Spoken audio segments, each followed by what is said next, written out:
Hey guys, tonight we begin with a story that lives somewhere between memory and mystery, a story that makes us pause, tilt our heads slightly and whisper to ourselves, wait, wasn't it different before? Tonight we're diving gently into the Mandela Effect, glitch in reality or false memory.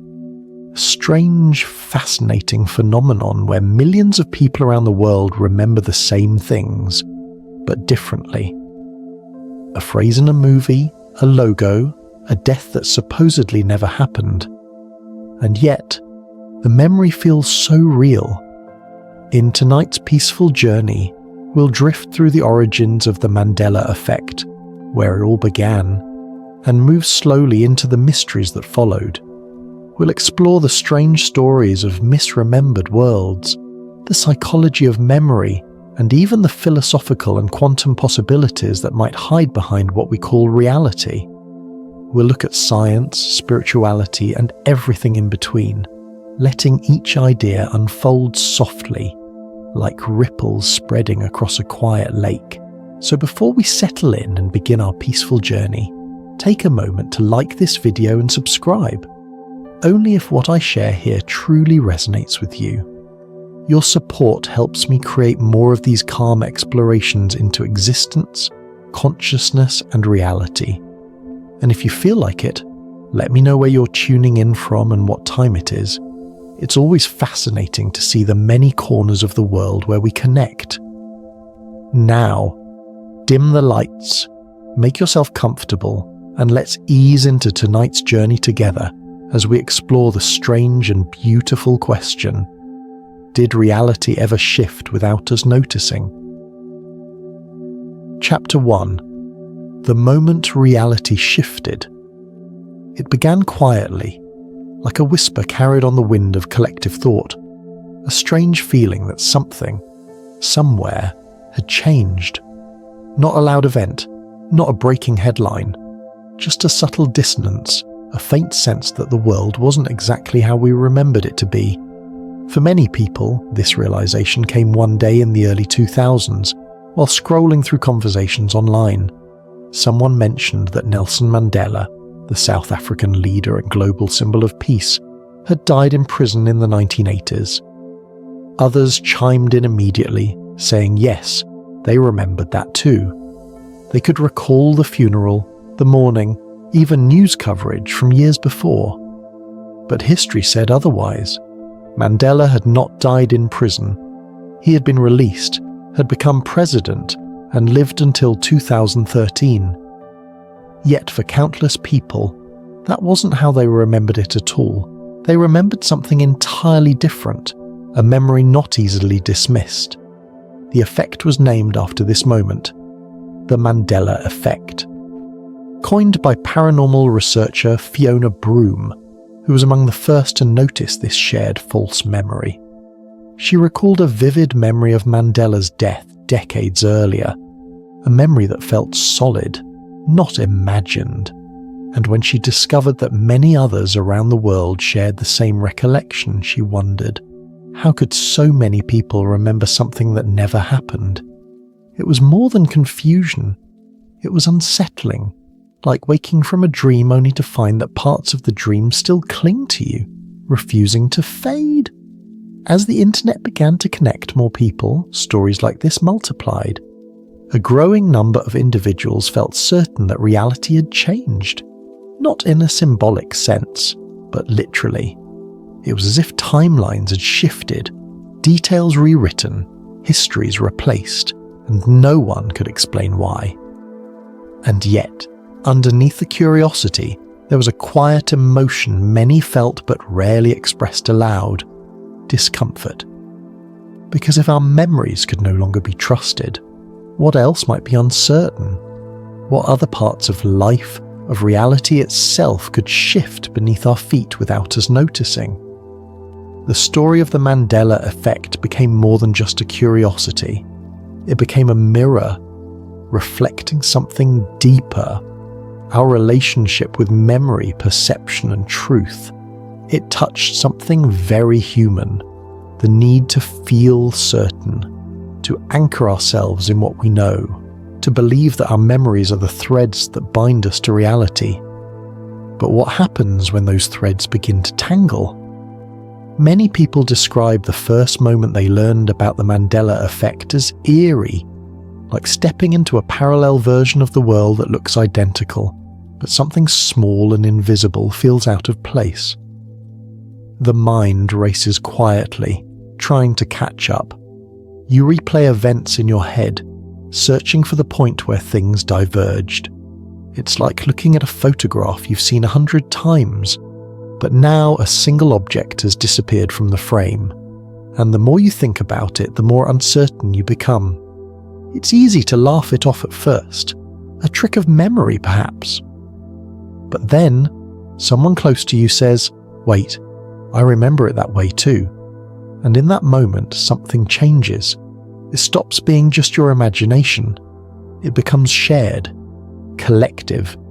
This collective aspect is what made the Mandela Effect so powerful, so unforgettable. It wasn't one person misremembering, it was thousands, even millions, recalling the same incorrect detail. And that alone was enough to plant a seed of doubt in the world's collective mind. Could memory alone explain something so widespread? Or was there another possibility? For many, it felt as though reality itself had been edited, subtly, quietly, without permission. And the more examples surfaced, the more people began to wonder if we were living inside something mutable, something that could be rewritten without our awareness. The Mandela Effect was no longer just about Nelson Mandela's death. It had become a doorway, an opening into a strange space between mind and matter, where memory and reality blur together. Tonight, we'll pass through that doorway. We'll journey through the stories that made people question the very fabric of truth, the famous examples that have unsettled and intrigued minds for over a decade.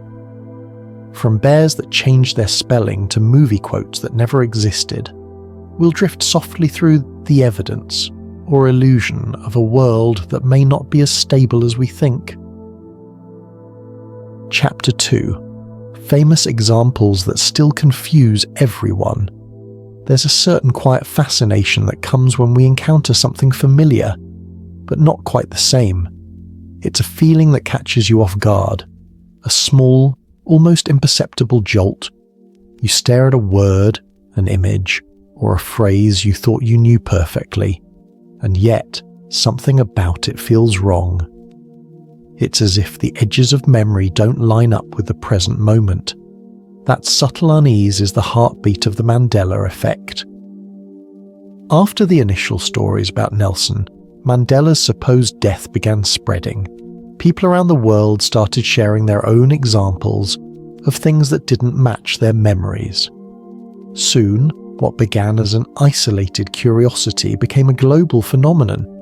Thousands of tiny inconsistencies that made people wonder if the world had quietly changed while no one was looking. One of the first and most talked about examples involved a beloved children's book series, the Berenstain Bears. Generations of children grew up with the charming bear family, reading their adventures with their parents before bedtime.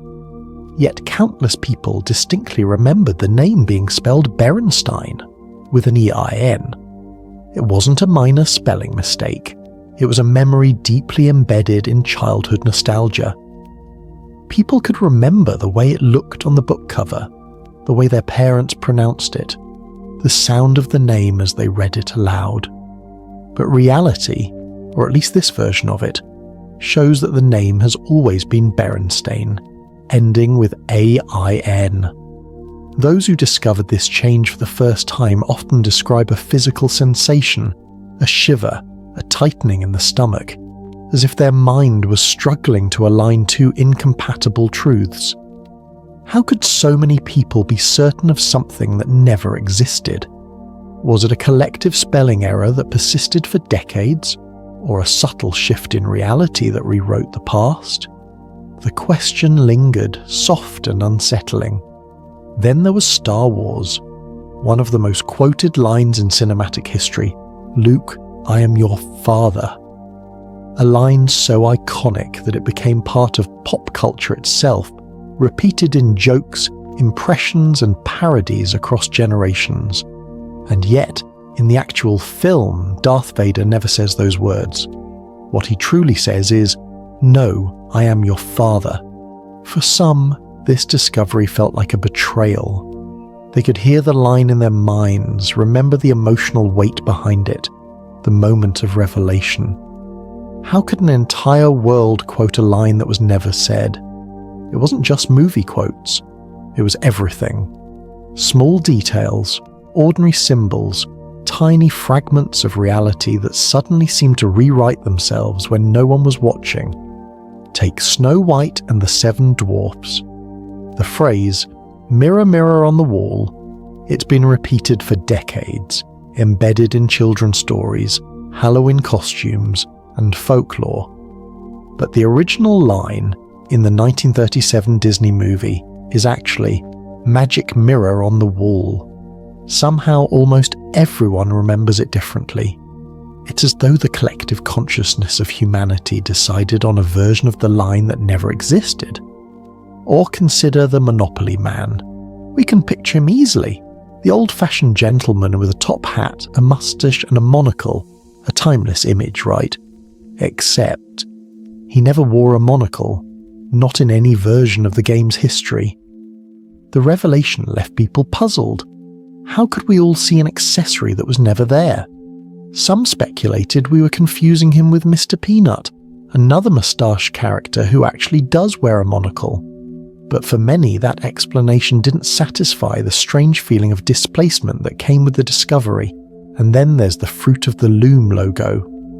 If you close your eyes and picture it, you might see a collection of colourful fruits, grapes, apples, leaves, spilling out of a cornucopia, the classic horn-shaped basket often associated with harvest. But in this reality, the cornucopia was never there. The logo has always been just the fruit alone. The company even confirmed it. And yet, people all over the world swear they remember it differently. They can recall it vividly.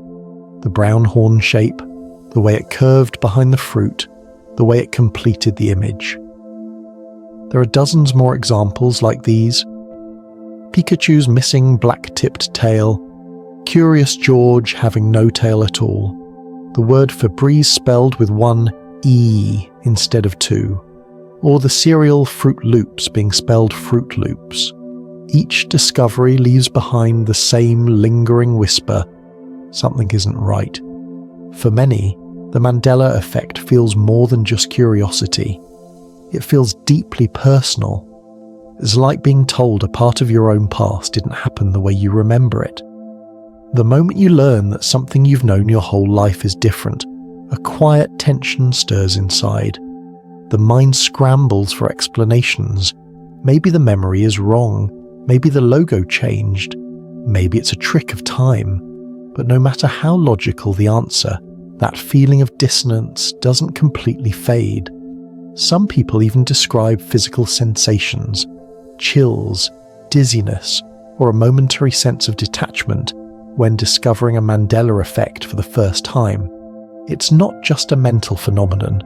It feels embodied, as though the body itself resists accepting the new information.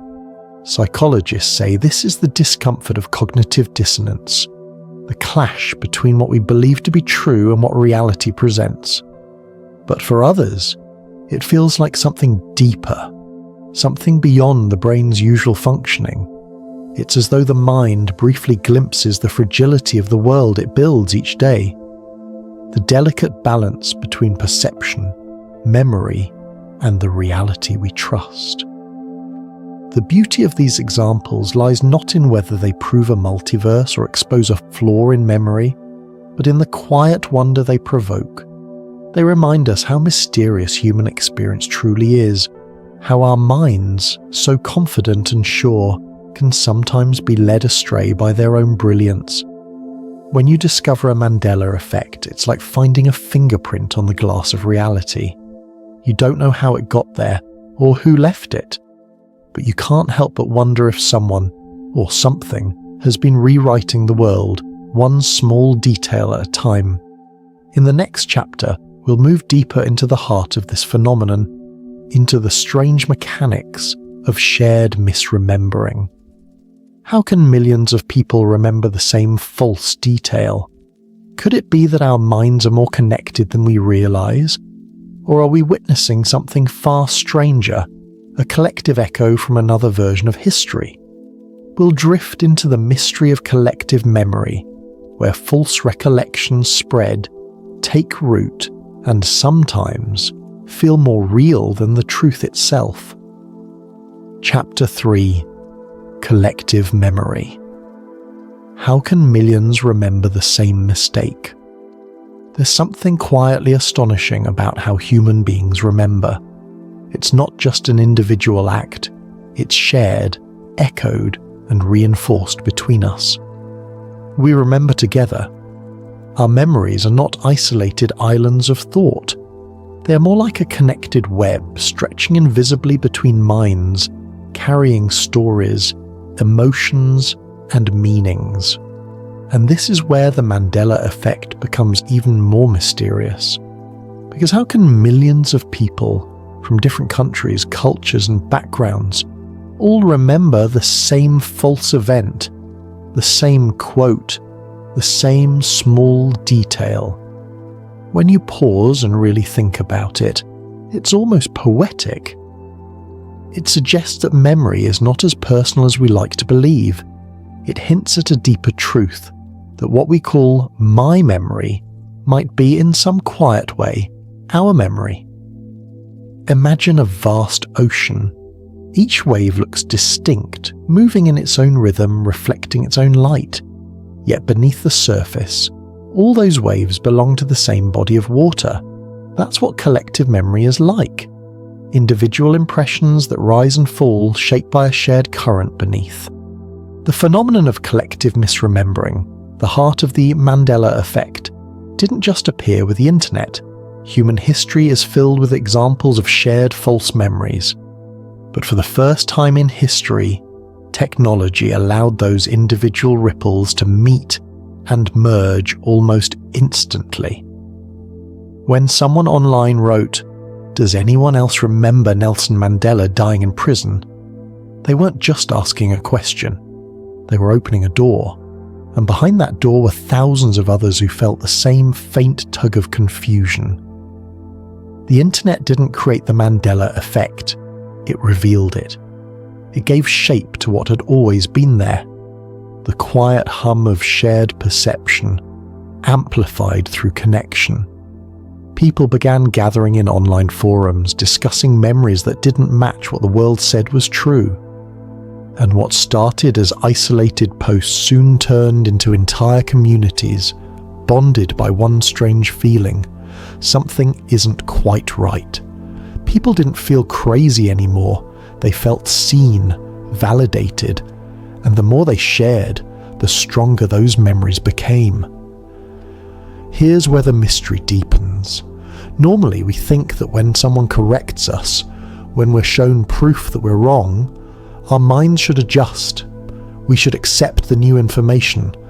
But with the Mandela Effect, something else happens. People double down.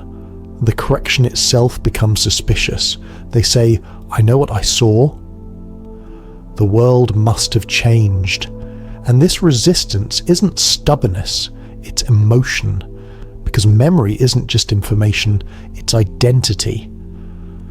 When someone tells you your memory's wrong, they're not just challenging a fact, they're challenging a part of you, a lived experience you once trusted completely. Psychologists have a term for this, the feeling of knowing. It's the sense of certainty that comes with a memory, even if the memory is false. When we feel that deep emotional certainty, no amount of evidence feels convincing enough to overwrite it. And when that feeling is shared by thousands, maybe millions of others, something even more powerful happens. It becomes a collective certainty. That's why the Mandela Effect spreads so effectively. It taps into something deeply social, deeply human, our desire to find patterns together, to validate our experience through the eyes of others.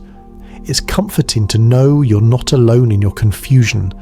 It's comforting to think, maybe it's not me who's mistaken. Maybe reality really has shifted. Throughout history, humanity has experienced this strange dance of shared perception and illusion. Before the digital age, collective memory was passed through stories, oral traditions, and culture. Over generations, those stories would change. Small details altered, symbols reshaped, until the memory no longer matched the event it described. Myths, legends, and folklore are full of such examples. The story remains alive because people remember it together, even if its form changes. In a way, the Mandela Effect is a modern mythology, a digital age reflection of how memory evolves when shared by millions. It's the ancient campfire story reborn through the glowing screen. Some scientists argue that these shared false memories are simply the result of the brain's natural pattern-seeking behaviour. Humans are wired to fill in gaps, to seek coherence.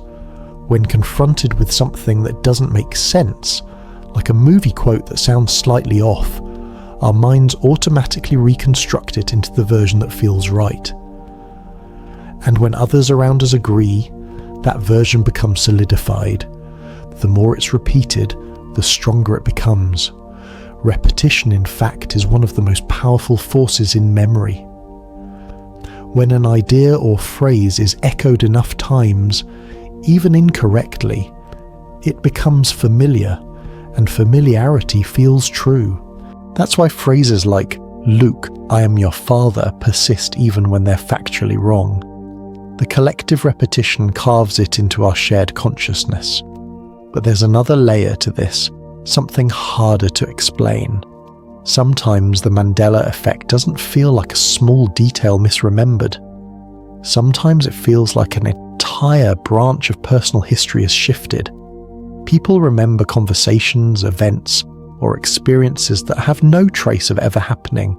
They remember seeing certain logos, hearing certain songs, or living through certain events that no one else seems to recall. And when they compare notes online, they find others who share the same impossible memory. How can this be? How can two people, or 2,000, misremember the same complex event in the exact same way?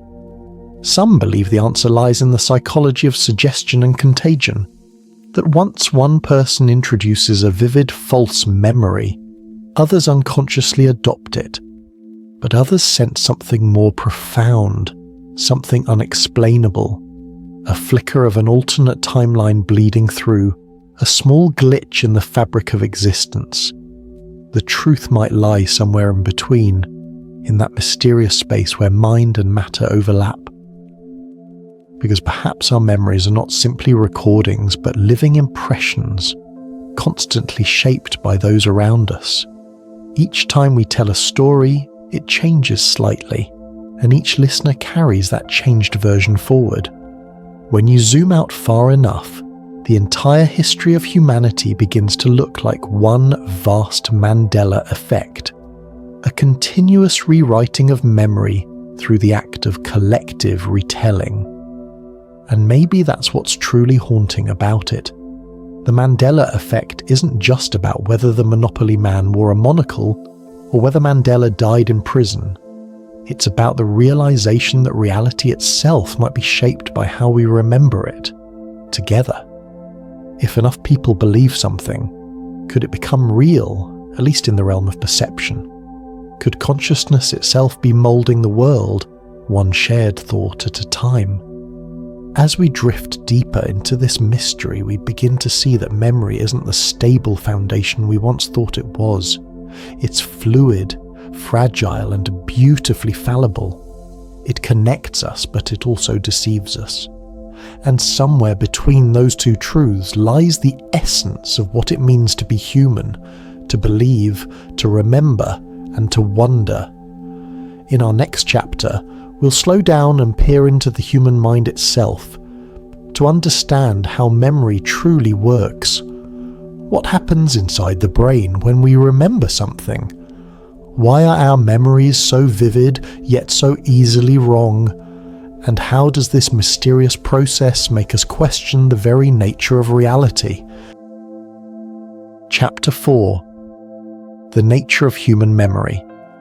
Memory is a quiet, careful artist. It does not photograph the world and tuck the picture away in a neat drawer. Instead, it paints, layer upon layer, using fragments, feelings, and impressions.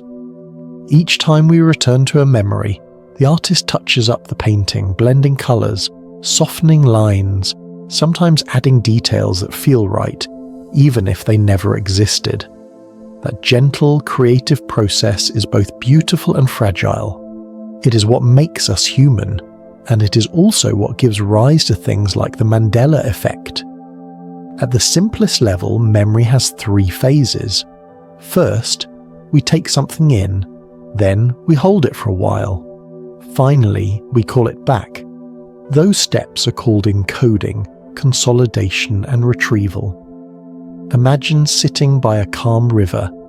Encoding is the moment sunlight hits the water and forms a sparkle, a single experience caught in the light. Consolidation is the river carrying that sparkle downstream, allowing it to settle into a pool where it grows steady. Retrieval is dipping your hand into the pool later and feeling the warmth of that light again. But every time you dip your hand, the surface ripples, the light shifts, and the memory you take out may be a little different than it was before. The brain parts that do this work are like a team. The hippocampus, a small seahorse-shaped structure, is one of the lead players. It helps bind the pieces of an experience together: the place, the face, the smell, the sound. Over time, many of those details are gradually stored in the outer layers of the brain, the cortex, which holds more stable knowledge, the facts, the faces, the familiar routes you walk every day. Emotions add another colour to the painting. The amygdala often amplifies memories that carry strong feelings, making them brighter and more vivid. That's why emotional moments, joyful or painful, often feel impossible to forget. But memory is not a locked vault. It is open to change. Every act of remembering is also an act of recreation.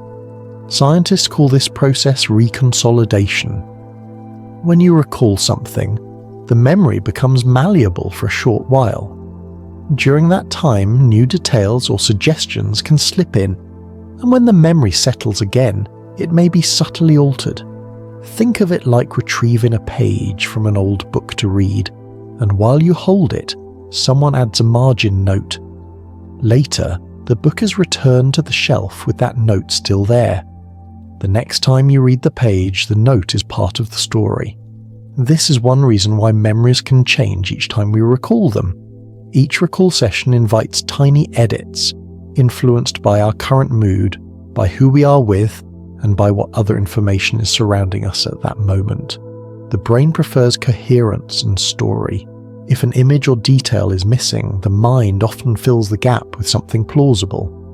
That filling in feels natural because it restores a sense of wholeness. But it is not always accurate. There are several common ways memory becomes unreliable. One is suggestion. If someone proposes a vivid detail, remember the cornucopia in the Fruit of the Loom logo? Our minds may accept that detail as real, especially if the suggestion comes from someone we trust or from many people at once. Another is source confusion. We remember a fact, but not where it came from. Was that a line from a movie, or a parody, or a late-night joke? Over time, those origins blur together. A line repeated in commercials, memes, and casual conversation becomes part of our personal recollection, even if we never actually saw it in the original source. Psychologists have long studied how easily memory can be shaped. Experiments show how adding misleading details can alter recall. In one well-known line of research, Participants who were asked leading questions about an event later remembered those suggested details as though they had been there. In other experiments, people were gently guided to remember a childhood event that never took place. Many of them came to believe and even describe it vividly. These studies reveal how porous memory can be, especially when the story feels emotionally plausible or fits into our existing beliefs. Memory is also a social phenomenon. We share stories, we repeat jokes, we correct one another, and in that exchange we reinforce certain versions of events. If a friend insists that a phrase was different and several others agree, the repeated telling can cement that version in your mind. Over time, a misheard line or a misspelled name can become everyone's memory simply because it has been repeated often enough and in the right emotional context. The internet accelerates this process 1,000-fold. A single post, a viral video, a meme. These can carry a mistaken detail to millions, and the repetition gives that detail the warmth of familiarity. Familiarity often masquerades as truth. Another piece of the puzzle is pattern seeking. The human brain is exquisitely adapted to recognize patterns. It wants meaning and consistency. When partial information is present, the brain completes the pattern with what seems most probable. That is useful in daily life. It helps you recognize a friend's face in dim light, but it can also lead to confident errors. If enough people use the same shortcut to fill a gap, their similar reconstructions can produce identical false memories. Sleep plays a surprisingly important role in this process. During sleep, especially the deep and dreamlike stages, the brain consolidates memories. It decides what to keep and what to discard, and it weaves new memories into the tapestry of older ones. This nightly editing can strengthen some details while erasing or reshaping others. Dreams themselves sometimes borrow from our waking memories, rearrange fragments, and then return them to the waking mind in altered form. The border between dream and waking recollection can be thin, and in some cases dream content becomes woven into our autobiographical narrative.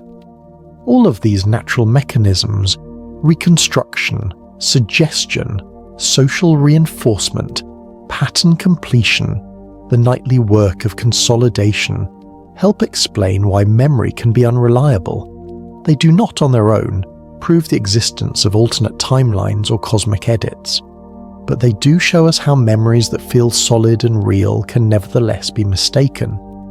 And when many people share the same mechanism for reconstructing memories, similar errors can emerge across a broad population.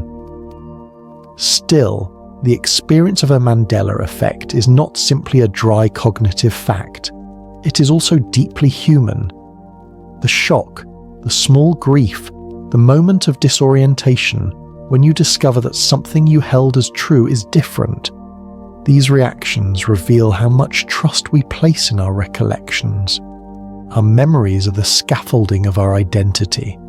When a rail seems to have shifted, we wobble. That wobble is not just about facts. It is about who we are and how we have been. Tonight, as you listen, let your awareness rest lightly on these ideas. Feel the curiosity, the subtle unease, and the gentle wonder of being a mind that remembers. There is comfort in understanding the mechanics of memory, because understanding gives perspective. Even when our memories mislead us, those memories remain our memories, honest, sincere, and part of the story we tell ourselves. In the next chapter, we will move gently from how memory works into the psychology that explains why people hold on to false memories with such confidence. We will explore the misinformation effect, emotional memory versus factual memory, and why belief often runs ahead of evidence.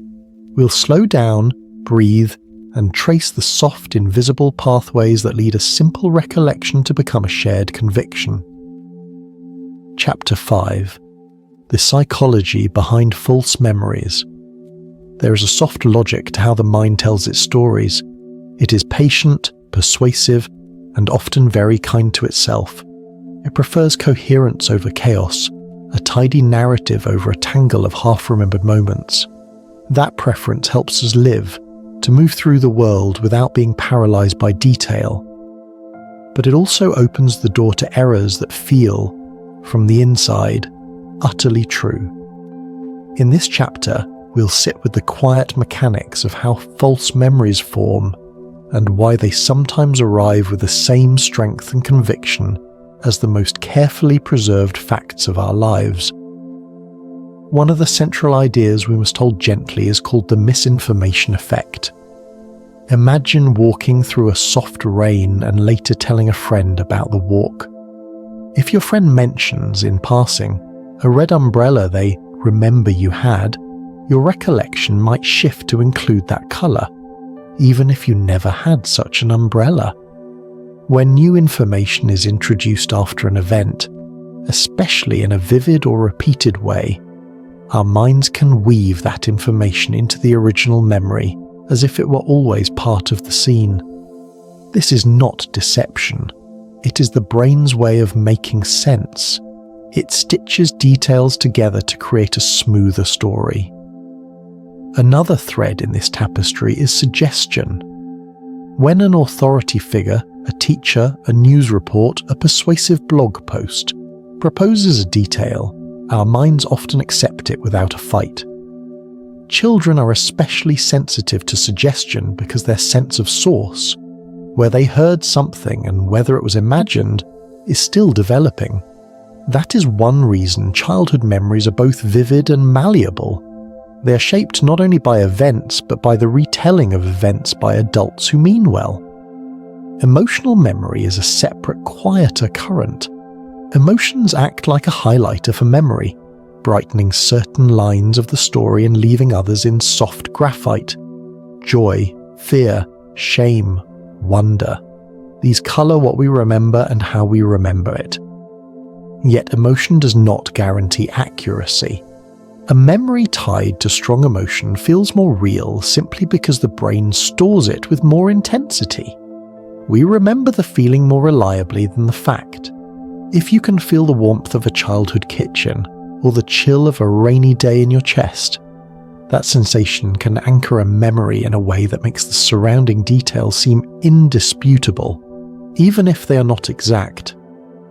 Nostalgia is a particularly persuasive force. When we look back on childhood, we rarely seek perfect archival truth. We seek a warm impression, a comforting narrative that explains who we were and how we became who we are.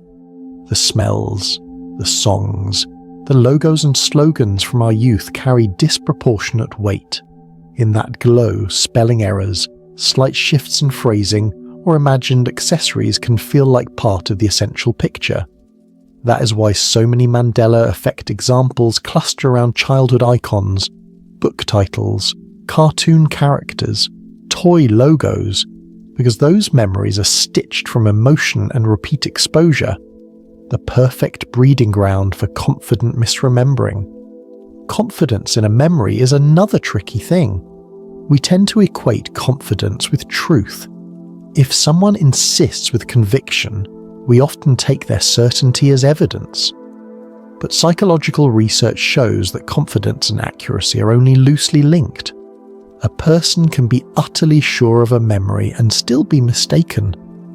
That mismatch is part of what makes the Mandela Effect so unsettling. When millions of people assert the same remembered detail with equal certainty, the conviction itself becomes persuasive, even when the memory is wrong. Sometimes the way memory errs is almost elegant. Consider source confusion. Over time, the origin of a memory, a movie, a parody, an ad, a joke, can fade, leaving only the content. A line from a parody may migrate into our sense of what the original said. A satirical article might become a remembered event. The brain often retains what happened but misplaces where it came from. In the silence where source should be, the mind fills with the most plausible origin, and soon the invented detail sits comfortably in the place of truth. There are human stories that help illuminate these mechanisms. I'll tell you one that moves slowly like the tide. A man once told a group with quiet surety that as a child he had seen a famous cartoon princess with a particular dress colour during an early television debut. He described the living room, the lamp on the side table, the cup of cocoa on the armrest, each detail as clear as a photograph. When others later checked archival footage, the dress colour was different. He was stunned, but not angry. Over time, researchers and family members gently suggested other possible sources. A colouring book he had, a friend's toy, a dream he'd had that mixed with the memory. Slowly, the man's conviction softened, but the memory did not vanish. It had become part of the texture of his life. It related to childhood warmth and safety. Even when corrected, it retained its emotional truth. The fact that the colour was different in the archive did not erase the comfort he felt recalling that evening. This case shows us how memory is not merely a ledger of facts, but a map of meaning. Another gentle example involves group dynamics. In a small town, a group of friends all remembered attending a local parade that ended with a particular march past the town hall. Years later, photographs of the event showed a different route and a different conclusion. Yet when the friends gathered, each insisted on their version. As they talked, their memories converged, becoming more detailed in unison as though each had filled in gaps for the others. The act of shared recollection reinforced the incorrect details until they felt as reliable as any other personal history. This shows how social reinforcement, the repeated telling and mutual affirmation of a story, can solidify false memories into collective truth. There is also the quiet power of expectation. When people expect something to be a certain way, their perception sometimes conforms to the expectation. If you grew up with the expectation that a beloved bear family's name ended in Stein, your mind will smooth over discrepancies to match that pattern. Expectation guides attention. Attention determines what is encoded, and encoding determines what we later recall. All these psychological features do not trivialize the emotional impact of discovering a Mandela Effect. They explain it without diminishing it. There is a tenderness in realizing that our minds can be so wonderfully creative that they craft convincing realities of their own. There is also a humility in accepting that memory is a collaborative project, a personal archive edited by emotion, conversation, culture, and time. As you breathe now, let these ideas settle like soft dust motes in a sunbeam. Know that human memory is at once fallible and precious. It shapes identity, it comforts, and it sometimes leads us gently astray. The Mandela Effect, seen through this lens, becomes less a sign of cosmic sabotage and more a mirror held up to the marvellous fallible instrument within our skulls. Later, when we continue, we will drift naturally into how the modern world amplifies these processes, how suggestion and repetition travel at light speed across screens, how echo chambers can turn a whispered memory into a chorus. There we will explore the internet's role in turning private misrememberings into public phenomena, and how digital life shapes what we think we know. For now, rest with a quiet rhythm of understanding. Memory is malleable, and malleability is part of being alive. Chapter 6. The Power of Suggestion and the Internet's Amplification. There is a gentle, almost invisible current that runs through conversations, stories, and the glowing screens we hold each day. It is the current of suggestion, a simple nudge that steers thought, soft as breath, yet potent enough to reshape what we believe. When that current meets the vast ocean of the internet, its influence multiplies. Alone, a suggestion may drift and fade. Online, it can swell into a tide that touches millions. Tonight, we will follow that tide, quietly and closely, and notice how small prompts can become shared certainties. Suggestion works because our minds prefer answers to uncertainty. A single suggestion often arrives wrapped in confidence, an offhand comment, a correction, a casually repeated line.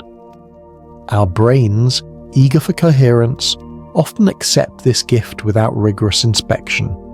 If someone tells you they remember a logo with a cornucopia, your mind might supply the image to see if it fits with all you know. If enough people say the same thing, the image feels not only plausible but familiar. Familiarity breeds acceptance, and acceptance starts the gentle process of incorporation. The internet accelerates all of this like wind across a calm sea. Ideas travel faster and wider than ever before. A single post on a forum, a short clip shared across platforms, a viral thread. These act like seeds carried by an immense digital wind. They land, root, and sprout. People gather around them to compare notes, to add their versions, to tell the same story with slight variations. In these gatherings, the story gains texture, colour, and confidence. What began as a tentative memory becomes an anthem for those who remember the same way. There is a soft psychology behind that gathering. Social proof is the quiet logic that says, if others remember it, perhaps I remember it too. When you see a page filled with dozens of people insisting on a detail, your mind inclines to trust the crowd. Humans evolve to look to one another for safety and truth. In the modern web, the crowd is virtual, but the mechanisms are ancient. The comfort of being validated is powerful. It reduces doubt and it fosters an emotional bond with the memory itself. As conversations multiply, the memory is rehearsed and solidified. Algorithms are the unseen librarians of this new culture. They notice what engages, what keeps eyes lingering, and they present more of the same. If a thread about a misremembered movie quote gathers attention, the platform nudges similar content toward curious minds. The algorithm does not judge truth, it optimizes engagement. In that way, small anomalies can be amplified until they feel like part of the cultural soundscape. Repetition without context can sound like confirmation.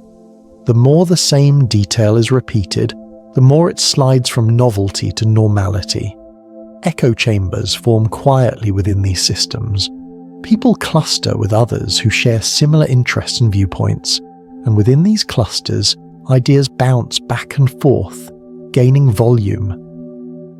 An idea that might have been gently corrected in a broader public space can be reinforced within a tight-knit group.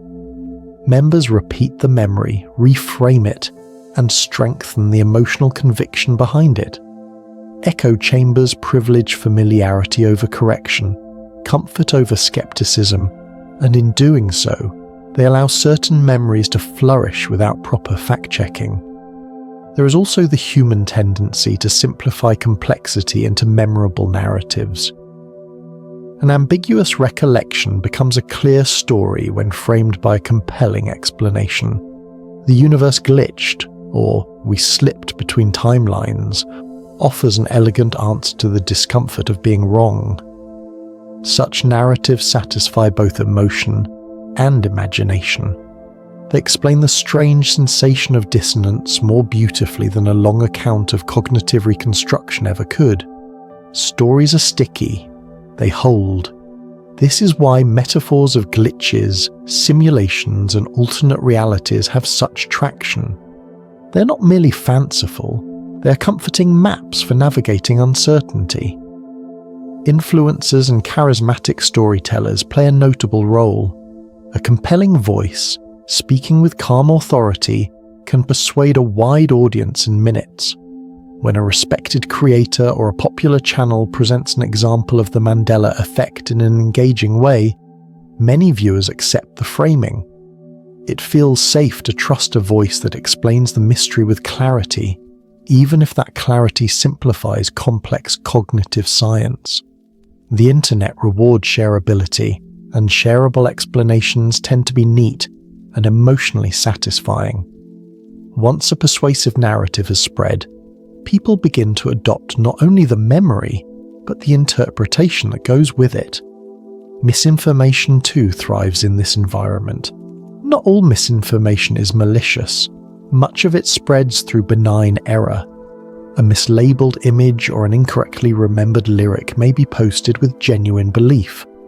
When that post is liked, commented on and shared, the error is bundled with social approval. Over time, those repeated errors accumulate, masquerading as consensus. And when correction arrives, a factual source, an archival clip, it often meets resistance. Corrections rarely travel as swiftly as the original, emotionally resonant story.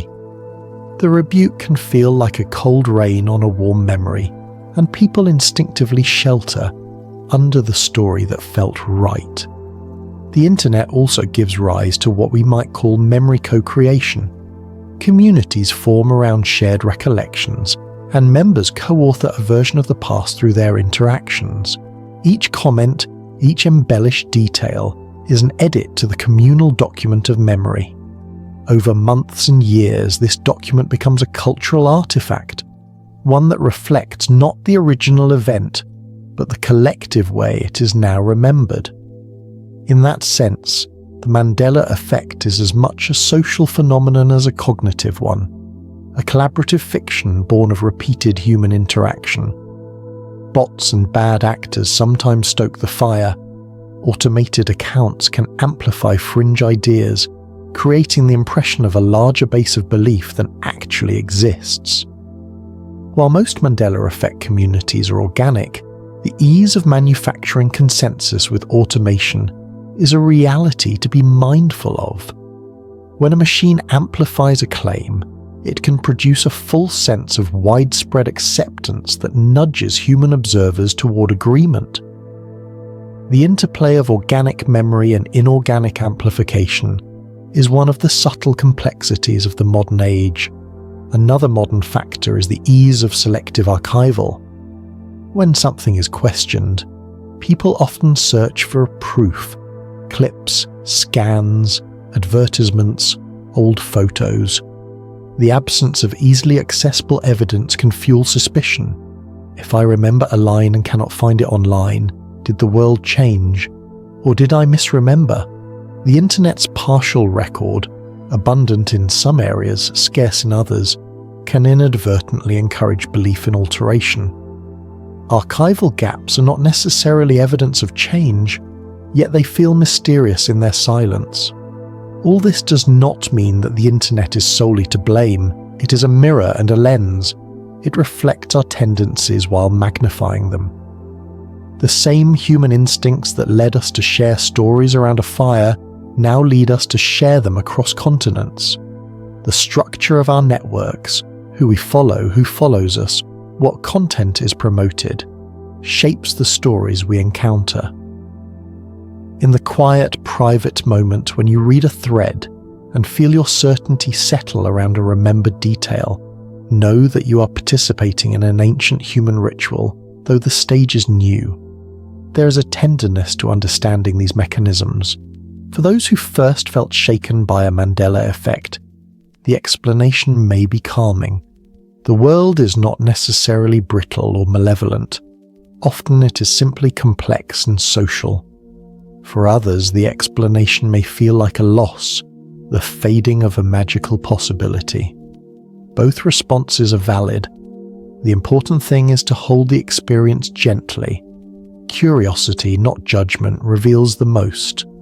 As you listen now, feel the slow rhythm of these ideas.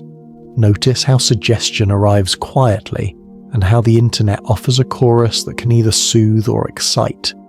Notice how a single shared memory can become a beacon for connection. People saying, in effect, "You're not alone in your recollection." That warmth is human and deserves care even when the memory itself is incorrect. Later in our journey, we will explore how culture and marketing add another layer to this process, how logos change, how advertising evolves, and how familiarity and design choices nudge our recollections. We will examine the cultural life of memories and the ways that collective imagination reshapes the small things we all once thought were fixed. For now, breathe deeply and let the calm realization settle. The internet is powerful at knitting minds together, and suggestion is its thread. Chapter 7: The Cultural Side of the Mandela Effect. There is a gentle, almost secret life that lives inside culture. It moves slowly through billboards, jingles, Saturday morning cartoons, and the toys kept in old boxes in basements. Culture is the quiet hand that arranges the world we remember. It chooses which images to repeat, which sounds to hum, and which little details to let slip away. When we talk about the Mandela Effect, we're often really talking about this invisible curator, the ways culture shapes and reshapes the small things that stitch our memories together. Think of logos and packaging as soft anchors in the landscape of childhood. A cereal box with bright colours, a toy chest with a mismatched sticker, a nightlight casting a familiar glow. These everyday objects become scaffolding for memory. They're touched, smelled, and often seen again and again. Over the years, companies redesign their logos to feel modern, printers change fonts, and marketing teams smooth out details that once seemed important. To an adult looking back, those changes can feel like betrayal. The logo you loved as a child isn't quite the same, and your mind reaches for the version that fit your story. That sensation, the small ache of recognition missing a piece, is fertile ground for Mandela Effect moments. Marketing is especially nimble at this. Brands evolve to stay fresh, and sometimes they simplify. Complex illustrations are flattened into cleaner lines, busy backgrounds are removed, and colours are muted to suit a new aesthetic. A cornucopia might be trimmed into a swoosh. A moustache might be simplified into two curved lines. When these edits happen slowly over years, the mind sometimes fills the gaps backward, imagining the older image with details that never existed. It's not that the past was erased on purpose. It's that the story of the past has been retold in a different voice. Movies and TV add another layer. Films are not static objects. They are lived experiences. We first see them in different places. A theatre's flickering light, a living room TV, a late-night sketch show that riffs on a famous scene.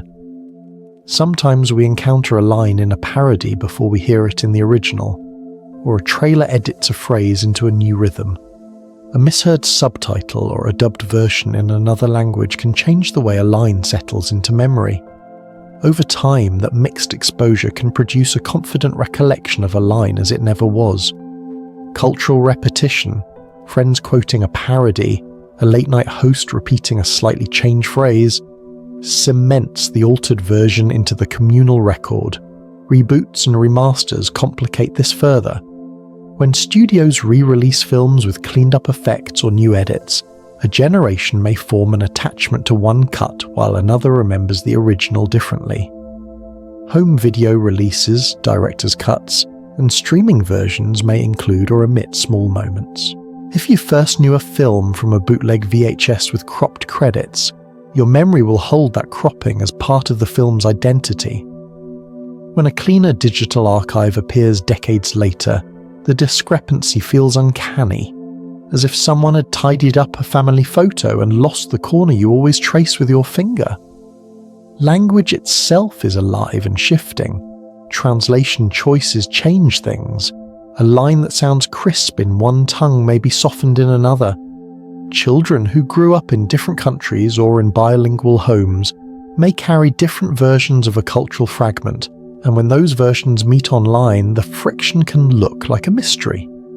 Regional advertising adds another twist. The same snack might have different names or mascots in two neighbouring countries. When people compare notes, small differences become evidence for something bigger, when in truth they are the natural result of cultural variation. Sometimes, entire industries conspire, not intentionally but by the nature of how they work, to create confusion. Consider jingles and slogans. A catchy tune can live for decades, but its lyrics often get shortened in casual speech. People trim lines, hum refrains, and forget a final flourish. Later, when someone tries to recall the full jingle, they reconstruct it from the hummed fragments, filling in words that fit rhythmically.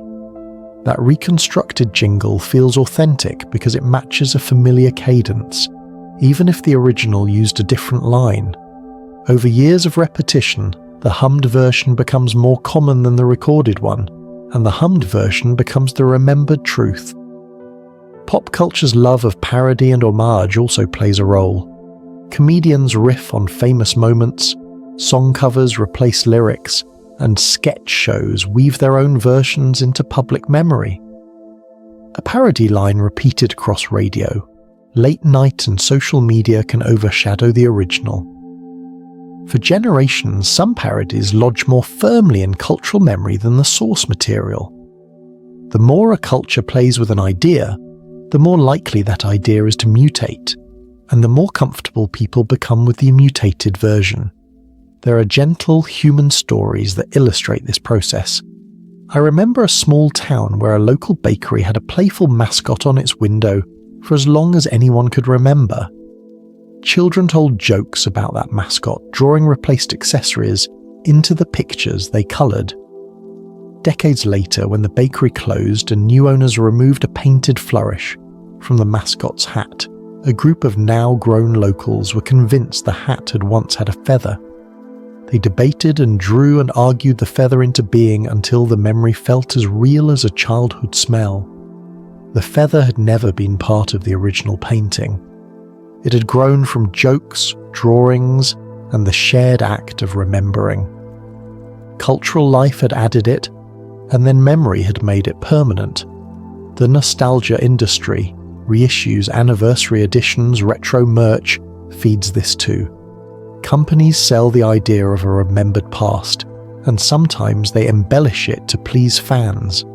A classic box may be printed with a slightly altered colour or typeface to make it look vintage. Fans then hold that reissued image in their minds as the original. The reissue functions like a memory edit. It creates a new anchor that can accidentally rewrite the older one in people's recollection. In trying to honour memory, marketing can sometimes overwrite it. Cultural shifts also change the context in which memories are interpreted. As social values evolve, brands change what they emphasize. Symbols that once seemed commonplace are softened or removed. A character who wore a certain outfit in one era may be redrawn or recontextualized in another. For people whose earliest memories were formed under the old context, the change can feel like more than a design choice. It can feel like a small erasure of a shared past. Yet these cultural processes are not cold or malicious. They are the living work of societies trying to stay relevant, to tell their stories in ways that speak to new generations. The Mandela Effect, seen through this lens, becomes less a sign of cosmic mischief and more a sign of cultural life, a testament to how deeply our collective story is written in small changing things. When we discover that a logo once looked different, or that a line we loved was never quite spoken the way we remembered, the experience is not merely correction. It is a moment when culture nudges our personal history and asks us to notice the change. As we go deeper in this documentary, we will encounter more mysteries that touch on time, consciousness, and even quantum ideas. But before we step into those more abstract realms, hold this simple truth close. Culture breathes, and memory breathes with it. The icons of our youth are not fixed monuments, but living artifacts subject to edits, smudges, and retellings. That is not a failing. It is a sign that our shared life is still being written. Chapter 8: Time, Memory, and the Fluidity of the Past. There is a soft, slow river that we call time. We imagine stepping into it at birth and floating forward, carried by the current from moment to moment. But what if that river is less like a one-way stream and more like a broad lake with tides, echoes, and shifting reflections? In this chapter, we will lie back on the bank and watch how time, memory, and the sense of the past can move and shimmer, not to confuse you, but to invite a gentle wonder at how strange and how tender our experience of time can be. When most of us think of the past, we think of it as fixed and safe, a series of events that happened and can be looked up, like photos in an album.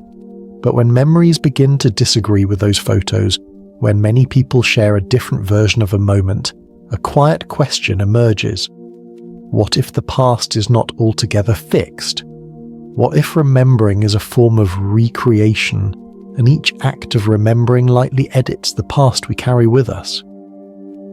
Consider a simple image, an old wooden bridge in a village you once visited. You remember the way the planks creaked and the smell of wet cedar after rain. But each time you tell the story, you add a detail, a lantern by the railing, the colour of a scarf, the laughter of a companion. Later you find an old photograph of the bridge and notice a difference.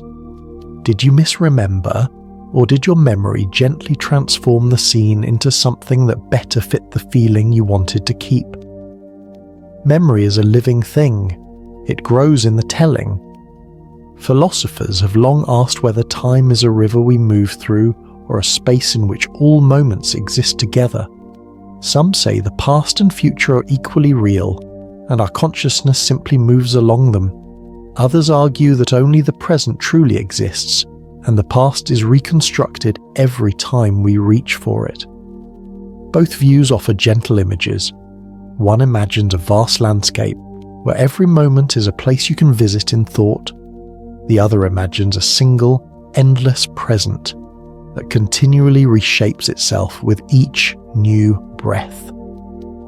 There is also a subtle scientist's voice that enters this conversation, whispering about the ways observation matters.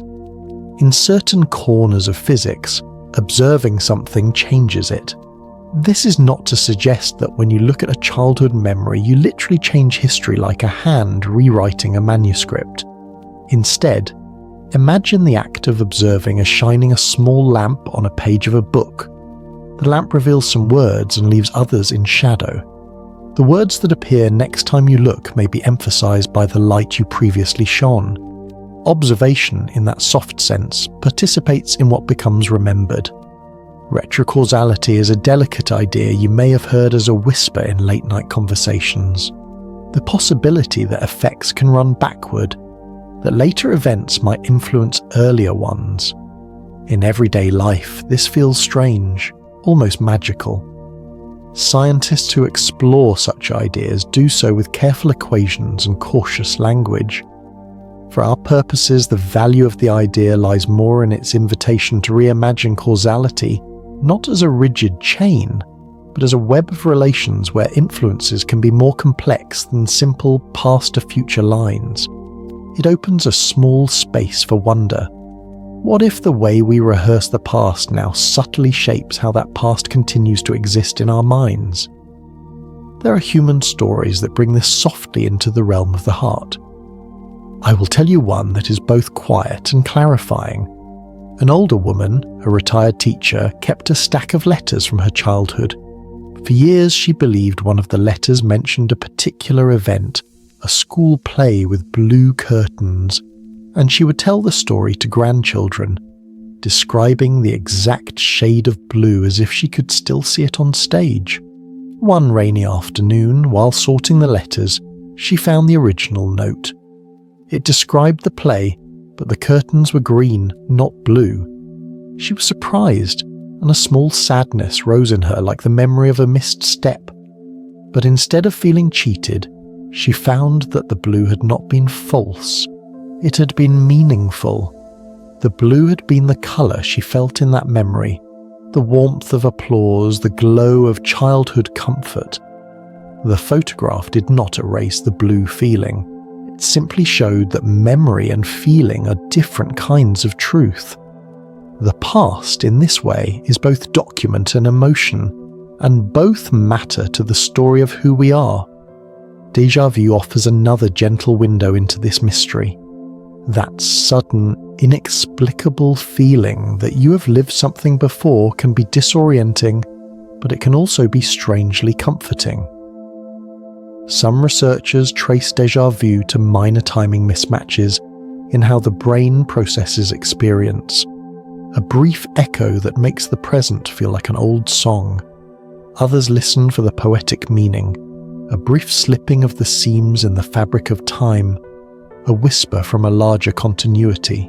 Whatever explanation you prefer, déjà vu reminds us that the boundary between past and present is often porous, and that our sense of time is as much sensation as calendar. When we remember together, the fluidity becomes social. Stories told around tables, anecdotes posted on forums, and shared childhood jokes fold into a communal past. A town might agree that the old cinema had a tall marquee when in fact, historical records show it never did. The communal story has its own life because it carries the collective values and feelings of the group.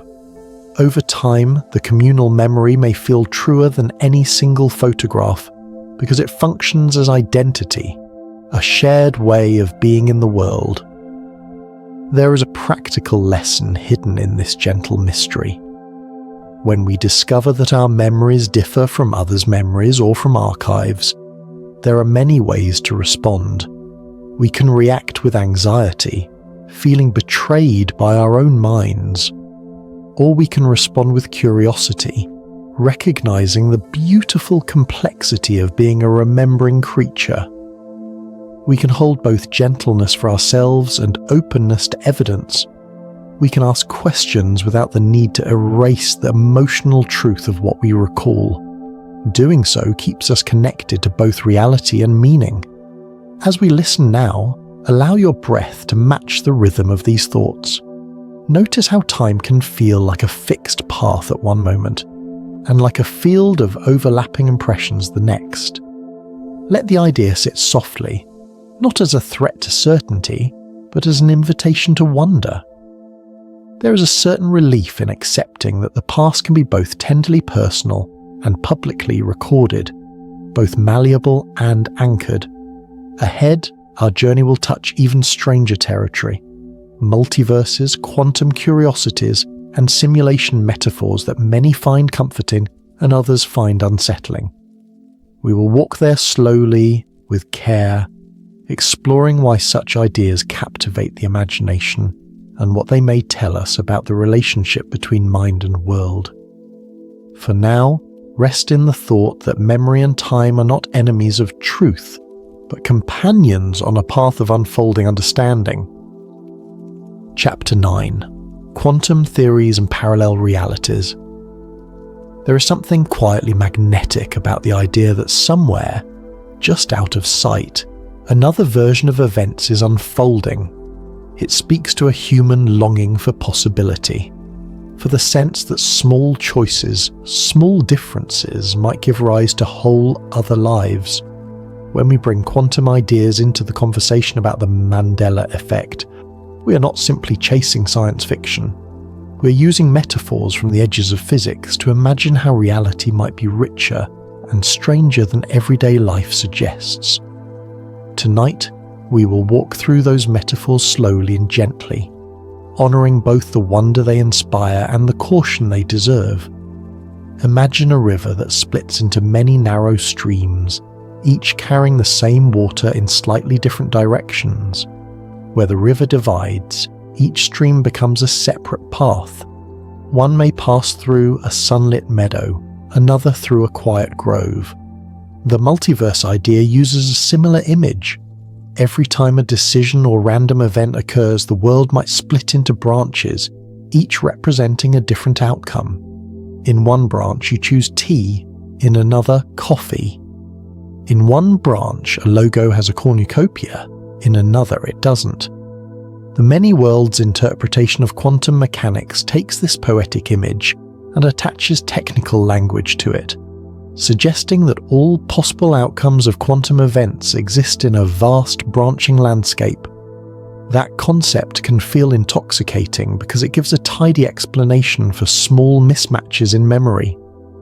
If there are countless nearly identical universes, it's easy to imagine that at some point you stepped, mentally or metaphysically, into one with slightly different details. The juxtaposition is elegant. Perhaps you remember the Berenstain spelling because your consciousness once hovered in a branch where the name took a different form. The idea is comforting for some and thrilling for others because it preserves the authority of the memory while offering a cosmic reason for its discrepancy.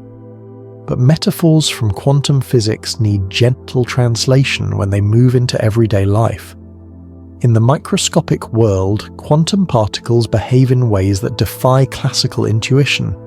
They can exist in multiple states at once, what physicists call superposition, until they are measured. When a measurement occurs, the system appears to choose one outcome. This is not a theatrical convention, but a mathematical description of how our best models predict outcomes for tiny systems. The act of observation seems tied to the behavior of the system, and that observation-dependent behavior is one of the reasons scientists and philosophers alike have speculated about how the observer plays a role in shaping reality. Many people intuitively turn this into a poetic claim. If observation influences the quantum world, could consciousness influence the macroscopic world too? Could our everyday acts of remembering act like tiny observations that favour one branch of reality over another? It's a beautiful image, and it invites us to think of consciousness not as a passive witness, but as an active participant. Yet scientists caution that applying quantum ideas directly to large-scale history or memory is a stretch. The physics that governs atoms does not simply scale up to govern complex neural networks without losing its special quantum behavior through a process called decoherence. Decoherence gently forces quantum possibilities to settle into the classical world we experience, smoothing out the multiple options into a single stable reality. Still, metaphors have power. They allow us to explore emotional truths even when their literal application is uncertain. When someone hears the multiverse explanation for a Mandela Effect, they often experience relief. It lets them keep the truth of their memory without insisting that their mind is flawed. It transforms a cognitive puzzle into a cosmic mystery, less a failing of recall and more a brush with the grand architecture of possibility. There are other quantum-flavoured images people use.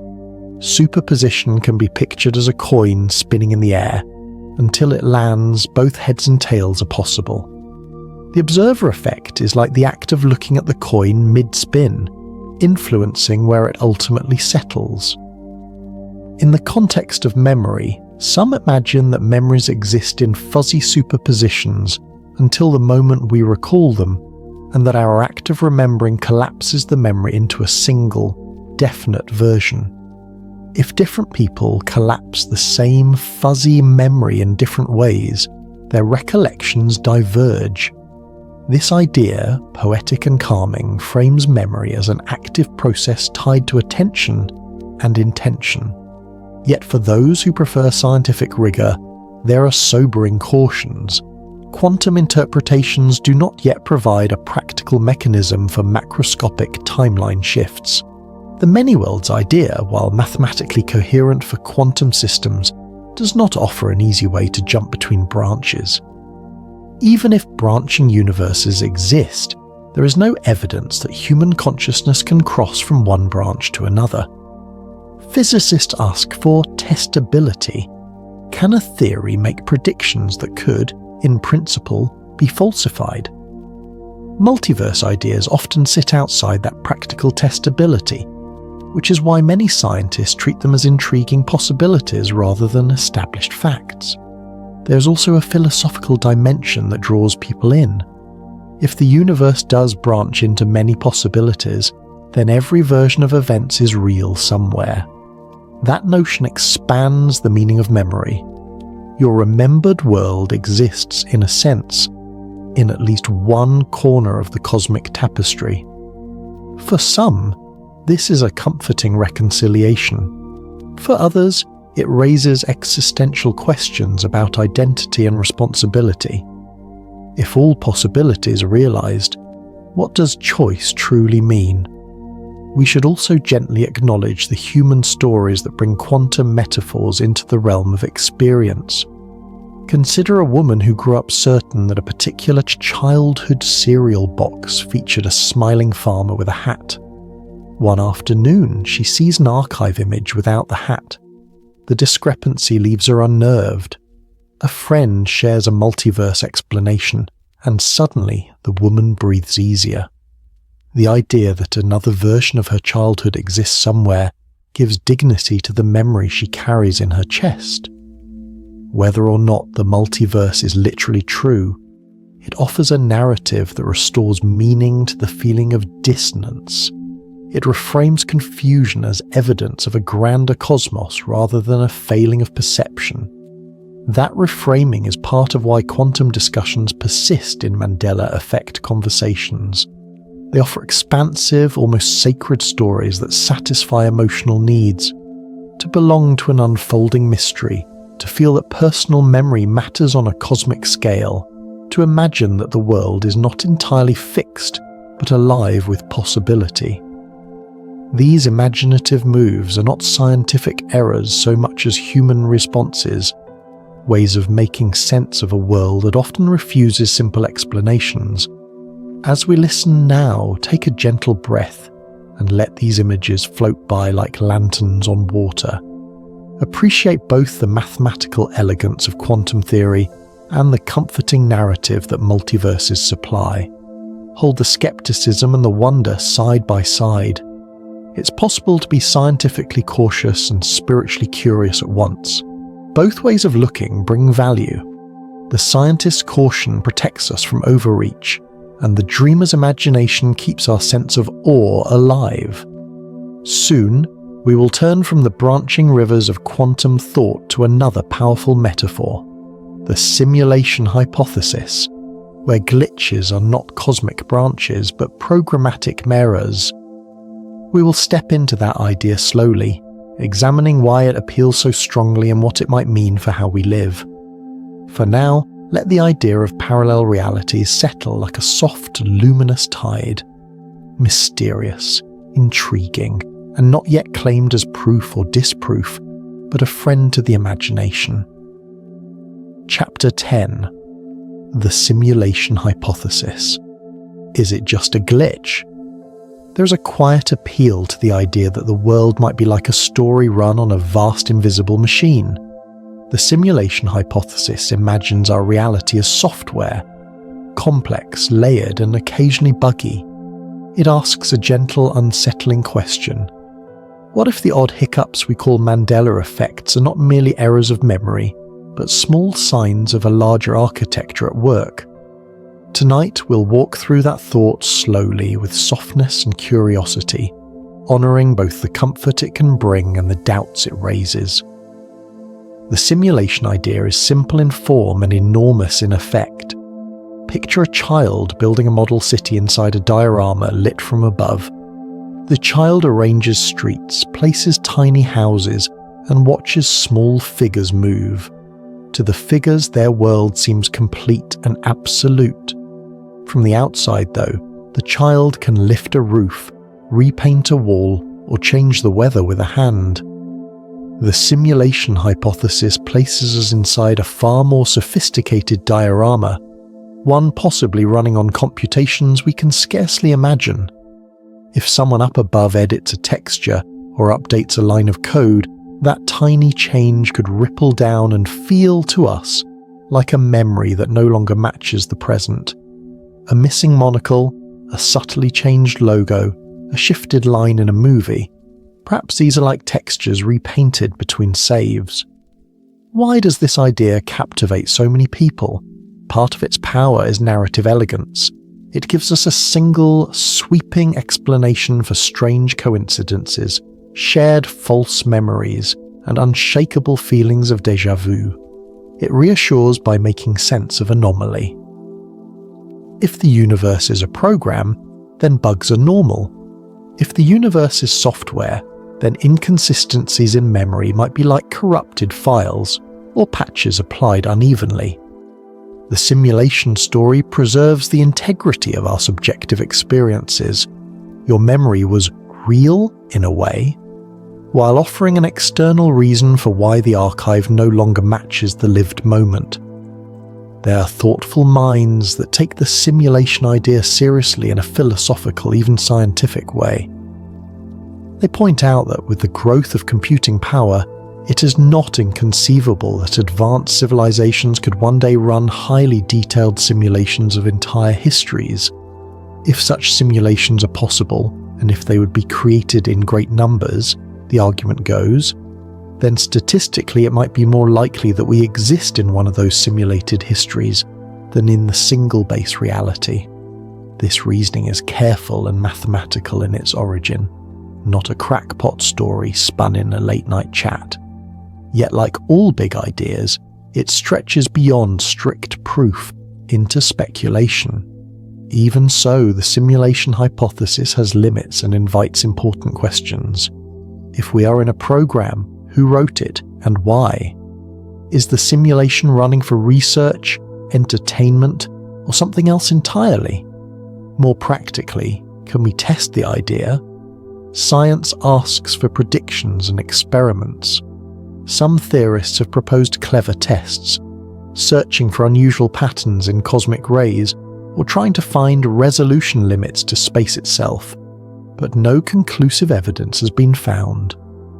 The most serene conclusion is this: simulation offers a poetic possibility, but it is not yet a scientific fact. There is an emotional honesty to the simulation story that explains its popularity. Life is uncertain. Our minds crave frameworks that make sense of oddness. When a person discovers a Mandela Effect that rattles them, the thought, maybe this is a glitch, can comfort. It externalizes the anomaly. Instead of thinking, my mind betrayed me, one can imagine, something outside my mind changed. That shift preserves dignity and reduces shame. It is easier to accept being misled by code than to face the fragile quirks of cognitive machinery. Stories help make this real without requiring proof. Imagine a woman who always remembered a beloved candy wrapper with a particular stripe. One day, she asks an old friend about it. The friend says it never had that stripe. They laugh, then grow quiet, both feeling that small, odd tug of disbelief. A week later, the woman dreams of a factory line and a light flicker. The dream is oddly vivid, and she awakens comforted by the simulation framing. Maybe a minor update occurred while she slept. Whether or not that is literally true, the tale shows how the simulation metaphor helps people reconcile a persistent sense of mismatch without losing trust in their own minds. Yet there are softer, philosophical concerns that deserve gentle attention. If we are players in a simulation, does that make experience any less real? Does meaning evaporate because the setting is manufactured? For many, the answer is a calm no. The feelings you have, the tenderness you show another person, the taste of coffee on a winter morning, these remain precious whether or not the deeper level of reality has an engineer or an algorithm. Reality's source does not necessarily diminish the quality of lived moments. In fact, some find that recognizing possible layers of reality increases gratitude. Each vivid sensation feels even more precious if it might be ephemeral or designed. There are also ethical questions that the simulation idea invites. If reality could be modified, what responsibilities would an author have to the beings within it? Should there be safeguards against unnecessary harm? These are not idle musings. They reflect how seriously people take the idea that if we imagine a world can be rewritten, we also imagine care, stewardship, and moral accountability. These reflections return us to human concerns, compassion, humility, and wonder. Skeptics remind us that the simulation hypothesis can be seductive yet ultimately unfalsifiable. If every anomaly can be explained as a patch or a glitch, then nothing can ever challenge the theory. This is the philosopher's worry. A hypothesis that explains everything explains nothing because it cannot be tested. For a view to be scientifically productive, it must risk being proven wrong. The simulation idea sits, for now, more in the territory of powerful metaphor and philosophical possibility than in that of falsifiable science. Even in the face of such reservation, there is a practical, calming takeaway. Whether or not our world is simulated, the experience of a Mandela Effect is real. The surprise, the curiosity, the shared conversations that follow, the comfort some find in grand explanations, or the solace others find in psychological science. The human response is what matters. We gather, we tell stories, we seek community to hold the dissonance. That act of meeting one another in mystery is itself a form of meaning-making. As we leave this chapter, breathe slowly and feel the gentle paradox. An idea can be both speculative and nurturing. The simulation hypothesis asks large questions without demanding large answers from you tonight. It offers a lens through which some people understand their disquiet, but it also returns us to a familiar truth. The world you experience is where you live, and your feelings within it are real. Chapter 11. Dimensional Overlaps and Reality Merging. There is a soft, uncanny feeling that sometimes visits people, a sense that the world has folded in on itself, as if 2 pages of a book had been placed together and their words faintly overlapped.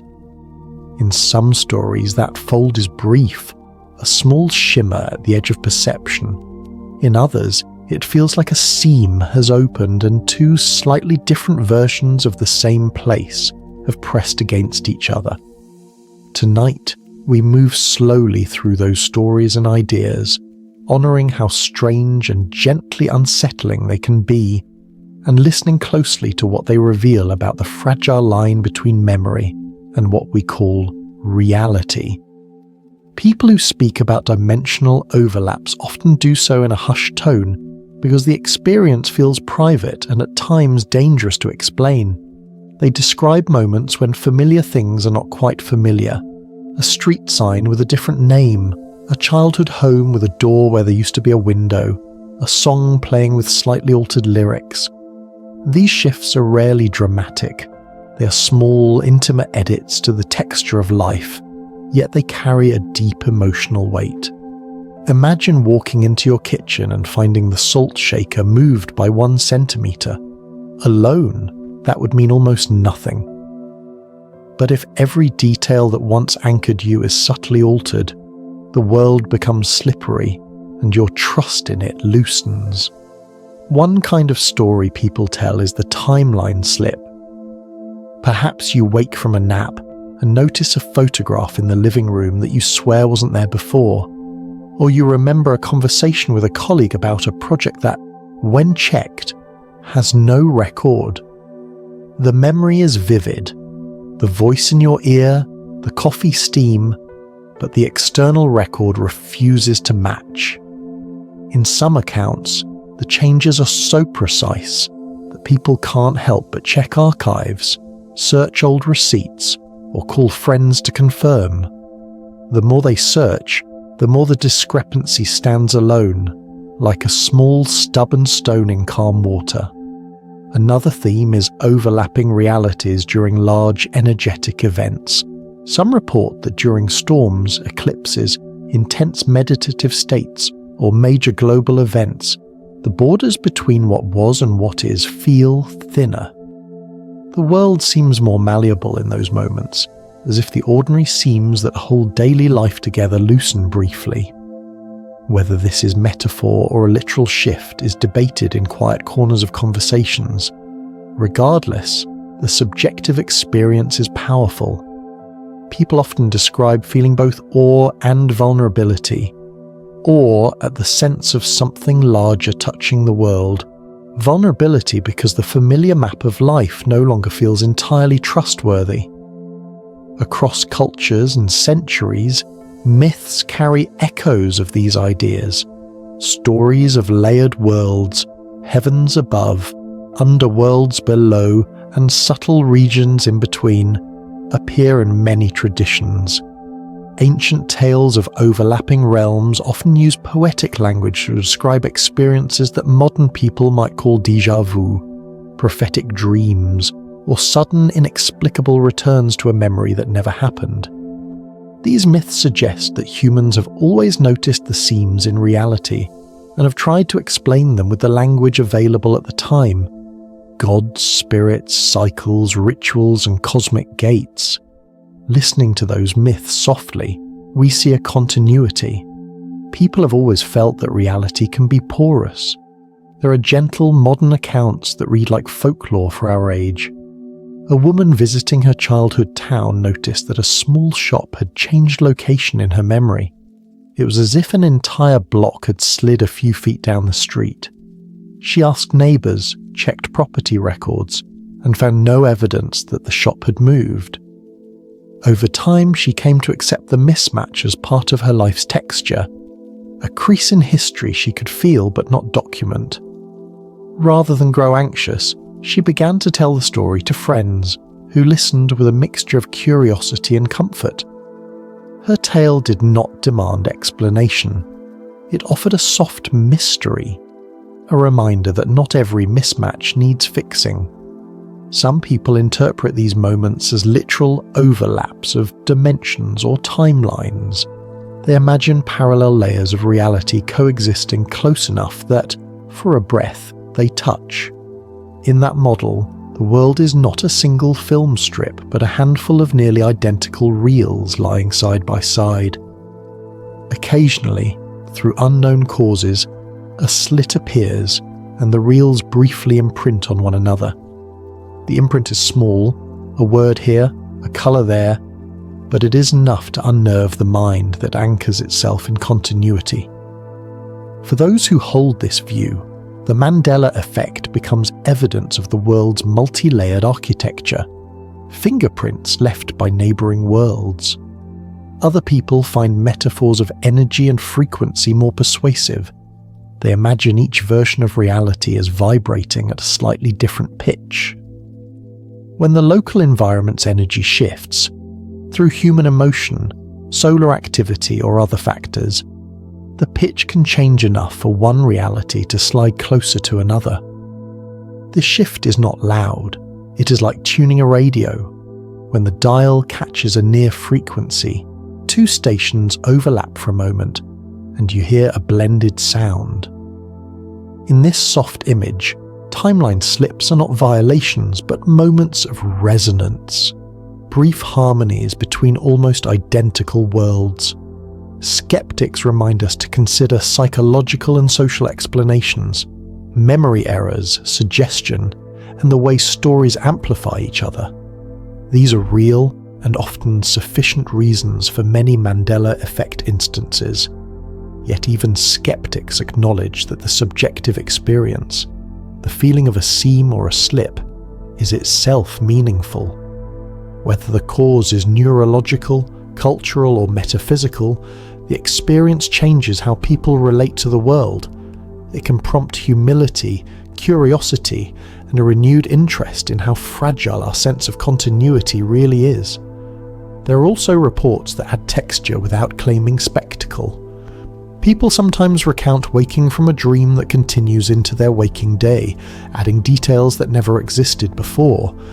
Other times the feeling arrives slowly, a memory that returns altered, as if the file has been opened and saved with a changed line. In the quiet follow-up to these moments, people often speak of the choices they make, to obsess and hunt for proof, or to breathe, acknowledge the oddity, and move forward. Many find peace in the latter option, treating the anomaly as a soft brushstroke in the painting of their life rather than a gouge. If these overlaps sometimes feel like mild disorientation, they can also open the door to wonder. They invite us to ask gentle questions. What if reality is less fixed than we assume? What if memory does not only record but participates in a living conversation with the world? These questions do not demand answers tonight. They ask only for attention and a calm willingness to notice. As we breathe together now, imagine reality as a blanket woven of many threads. Most nights the blanket holds together seamlessly under the weight of ordinary life. Occasionally a stray thread appears at the surface. You notice it, smooth it with a finger, and the blanket holds. Sometimes the thread is part of a pattern from another blanket entirely, lightly visible for a moment before slipping back under the weave. There is no need to unravel the whole cloth to appreciate the small wonder of that thread. In the next chapter, we will explore the deeper interplay between consciousness and reality, the idea that the mind might not only remember, but also help shape what is remembered. We will walk through theories that suggest the observer, the human heart and mind, plays an intimate role in the fabric of experience. For now, carry this gentle thought. Realities may touch without breaking, and the small things that change can teach us about the vast, tender mystery of being here together. Chapter 12: Consciousness and the Fabric of Reality. There is a gentle, intimate feeling that lives at the center of many Mandela Effect conversations. The sense that consciousness is not merely a passenger inside the world, but a kind of participant. When we speak of consciousness shaping reality, we're not asking for a dramatic rewriting of the laws of physics. We're exploring a quieter thought, that attention, belief, and collective focus might subtly influence what gets noticed, recorded, and remembered. Tonight we will rest with that idea, tracing its soft edges with stories, science, light, and gentle imagination, always mindful of the difference between poetic possibility and hard proof. Begin by picturing a quiet pond at dawn. The surface is still until a hand reaches in to place a ring of stones. Each stone sends ripples across the water. Where the ripples meet, new patterns emerge. Consciousness can feel a little like those stones. Each act of attention drops a ripple into the communal field of experience. Most ripples fade quickly, but when many stones fall near one another, the waves combine into a pattern you can see from the shoreline. That pattern is not necessarily a change in the pond's depth or ecology. It's a visible effect of many small interactions. In the same way, where many minds focus on the same detail, their combined attention can create a social pattern that feels real and stable. Neuroscience offers careful ways of thinking about this. The brain is a prediction engine. It constantly models the world and updates those models with sensory input. Perception itself is partly constructed.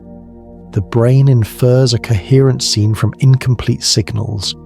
Attention determines which parts of those signals are weighted most heavily.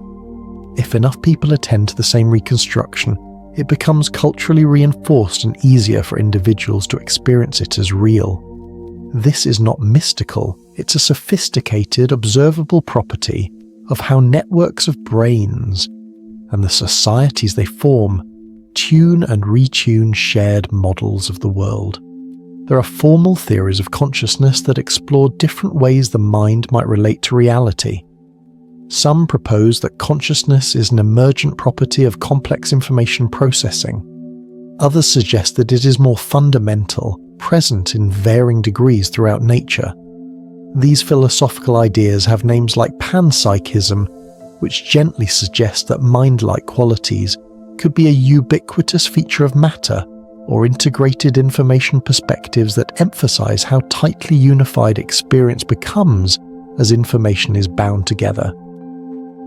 Each approach asks the same soft question in its own language.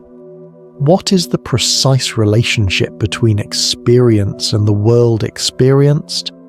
it's crucial to hold a cautious, kind skepticism here. Theories that hint at consciousness shaping reality are not invitations to magical thinking. They are ways to hold a space for mystery while remaining intellectually honest.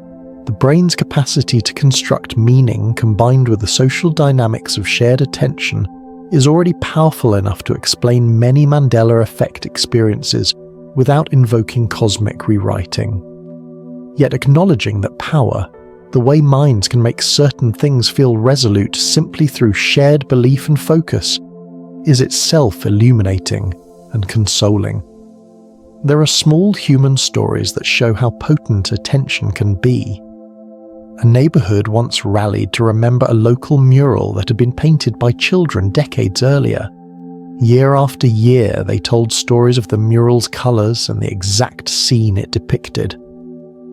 When a new owner repainted the wall, community members insisted the old painting had been slightly different. When old photographs surfaced, the differences were subtle but not identical to the remembered versions. The collective attachment to the mural's remembered details shaped the way neighbors told the story, and in that telling they kept a version of the mural alive. Their shared consciousness had not altered pigment or brick, but it had shaped what the community treasured and how it remembered itself. On a broader scale, there are studies, careful, methodical, and often controversial, that explore whether collective intention can have measurable effects on physical systems. Researchers have long investigated subtle correlations between focused human intention and outcomes in random event systems. Results vary, and the field is contested. Some experiments report small statistical deviations, while others find no effect. The important calming lesson here is not whether these studies definitively prove mind over matter. The lesson is to notice how invested we are in the idea that our inner life could matter to the outer world, and how earnest scientists and thoughtful people alike keep searching in that borderland between subjectivity and objectivity. Belief itself is a force of meaning. A culture that believes certain things about history, about symbolism, about who and what matters, tends to organize memory and attention around those beliefs. Rituals, language, and repeated narratives act as reinforcement loops. Over time, these loops can make certain versions of the past feel more solid. They do so without changing external records. They change the shape of communal identity and the way people experience continuity. In this sense, consciousness shapes reality by shaping consensus. This can have beautiful outcomes. Collective belief can create compassion, motivate food drives, inspire art, and bind communities together in shared purpose. It can preserve cherished memories and give weight to otherwise ephemeral moments. But, like any strong social mechanism, it can also obscure detail, create fertile ground for confident error, and amplify comforting myths that do not match documented events. Seeing both sides with gentle curiosity lets us use collective attention wisely, to build care instead of delusion. There are also subtler philosophical ideas here, quieter than slogans. Consider the observer effect in a metaphorical sense. When you look closely at a life, you change how you relate to it. If enough people look closely at the way an event is remembered, the memory evolves. The act of observing becomes part of the history of that memory. This does not mean the past rewrites itself physically each time someone remembers. Rather, the past living presence in human minds is altered by the very act of recollection. It becomes a different story, reshaped by the contours of attention and emotion. As we move through this reflection, notice the invitation at its center to treat consciousness as an active, compassionate participant in the world, not as a judge or an enemy of truth. When a memory surprises you, or when a group remembers differently than records show, it is an opportunity to practice humility. Ask questions, seek evidence, and hold the personal truth of feeling with care. You can honour both empirical facts and the emotional reality of your memories. That balanced stance is a gentle wisdom. Hold curiosity and verification together like two hands warming a cup. Before we close this chapter, allow a last quiet story. Two friends once disagreed about the lyrics of a childhood song. They sat on a porch, cup in hand, and sang different lines with equal certainty. Rather than argue, they began to weave the verses together, creating a new, shared version that made both of them laugh. That invented version was not historically accurate, but for a long, bright evening it became theirs. The memory they created was real in the moment, nourishing warmth between friends. Sometimes the most human responses to memory friction are not battles for factual dominance, but acts of co-creation that heal rather than divide. When you are ready, breathe deeply and feel the quiet that follows. Consciousness may not be a literal editor of history, but it is a powerful weaver of meaning. It knits the threads of individual lives into the larger cloth of culture, and in doing so it shapes what we honour, what we forget, and how we feel about both. That shaping matters. It is both fragile and profound. Chapter 13. When Memory Defies Science. Real-world anomalies. Every so often a story arrives that sits quietly between two worlds. On one side are careful records, dates and evidence. On the other side is a cluster of people whose memories point somewhere else. Those stories are the ones that linger longest in the chest because they resist the tidy categories we usually rely on. Tonight we will move slowly through that strange borderland, listening to the accounts that puzzle investigators, honouring the people who lived them, and considering with gentle curiosity what it means when memory and documentation seem to part ways. There are many kinds of anomalies. Some are small and personal. A neighbour insists there was once a statue in the square that no photograph seems to show, or an old family recipe contains an ingredient everyone remembers tasting, though the written copy omits it. Other anomalies are larger, involving newspapers, official records, or cultural artifacts that appear to change or vanish. What gives these stories weight is not merely the discrepancy itself, but the sincerity with which multiple unrelated people report the same mismatch. That collective certainty is often what pushes a question beyond casual dismissal and into the realm of serious inquiry. The first response to an apparent anomaly is usually methodical. Archivists and historians know how to follow the paper trail.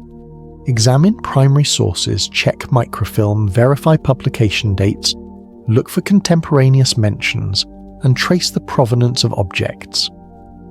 For photographs and film, forensic analysis of the medium, chemical composition, grain patterns, and metadata can reveal alterations, copies, or forgeries. Museums and libraries keep chains of custody precisely because they know how easily artifacts can be misfiled or misattributed. These are practical grounding processes. They are the way we anchor memory to material reality. Yet even careful investigation sometimes yields a puzzle. A headline that many recall may remain stubbornly absent from archives. A map that seemed familiar in childhood cannot be located in any governmental survey. When that happens, the puzzle deepens. It is natural to look for mundane explanations. Perhaps a local paper published a special edition that was not archived correctly. Perhaps a map was custom made and circulated in a small neighbourhood. Perhaps a photo was cropped, and the cropped version spread in family albums while the original stayed in a drawer. These explanations often solve the mystery, and when they do, there is a calming closure, an error fixed, a gap filled. But there are cases that resist tidy closure. People describe entire streets seeming to shift, or business logos appearing in family photos that do not match any known corporate design. They recount telephone conversations that leave no trace in billing records, or municipal signs whose wording has no recorded origin. For those who experience these things, the effect often goes beyond curiosity. It calls into question the reliability of the world's memory and, by extension, their own. That emotional weight is an important part of any careful account. Humans encounter anomalies not as puzzles in a lab, but as ruptures in the story of their lives. Investigators approach such claims with both openness and discipline. They know human testimony can be compelling and also fallible. Best practice is to collect as much contemporaneous documentation as possible: receipts, timestamps, film, microfilm, institutional logs, and physical artifacts. Oral histories are valuable, but they are most useful when paired with independent records. Sometimes an anomaly yields to patient digging. A mislabeled archive box, a fire that destroyed a small print run, or a private photograph tucked away in an attic resolves the mystery. The joy of such resolutions is understated but deep. A community's history is recovered, a family's memory affirmed, a gap made whole. At the same time, not all mysteries capitulate. There are stories that remain unsettled even after careful inspection. People find old documents with odd inconsistencies, a date written in ink that chemistry suggests is newer than the paper, or an index entry for a headline that no one can locate. When anomalies persist, scientists and historians feel a healthy tension. On the one hand, extraordinary claims require extraordinary evidence. On the other, the complexity of cultural artifacts and the fragility of archives mean that absence of proof is not always proof of absence. This subtle distinction keeps the best inquiries humble and curious rather than dogmatic. We must also gently consider the possibility of misinformation and deliberate alteration. Digital tools make it easier than ever to edit images and spread convincing fakes. At the same time, the human mind is creative. It fills blanks, constructs narratives, and loves a tidy story. Sometimes a memory that feels vivid is the product of an accumulating set of small errors. A misremembered detail here, a jokey remark there, an inflated retelling that over decades grows into a confident account. So investigators look for signs of tampering, and for natural explanations in equal measure. Both paths are part of the same careful, respectful search. There are tendernesses in these stories worth honouring. People who experience persistent anomalies often report a mix of emotions: wonder, fear, embarrassment, curiosity, and sometimes community. Many find solace in sharing their account with others who have similar experiences. Online forums and small local groups become spaces of mutual support. There is comfort in hearing another voice say, "I noticed that too." Sometimes shared attention leads to collective investigation, where residents comb through local records, interview longtime neighbours, and compare photographs. That communal effort, neighbours sitting around a table with boxes of old letters and battered cameras, is one of the most human responses to puzzling evidence. Even if the anomaly remains unresolved, the act of looking together restores a sense of agency and connection. There are also examples where anomalies have prompted institutional changes. Librarians and archivists, alerted to missing material, sometimes uncover systemic gaps in preservation. A city's newspapers might have been stored in a damp basement and slowly destroyed by mold. Recognizing this leads to digitization projects and new funding to preserve local history.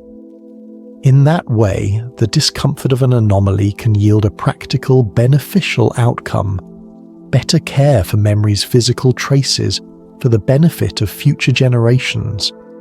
We should also speak quietly about the limits of science and the role of humility.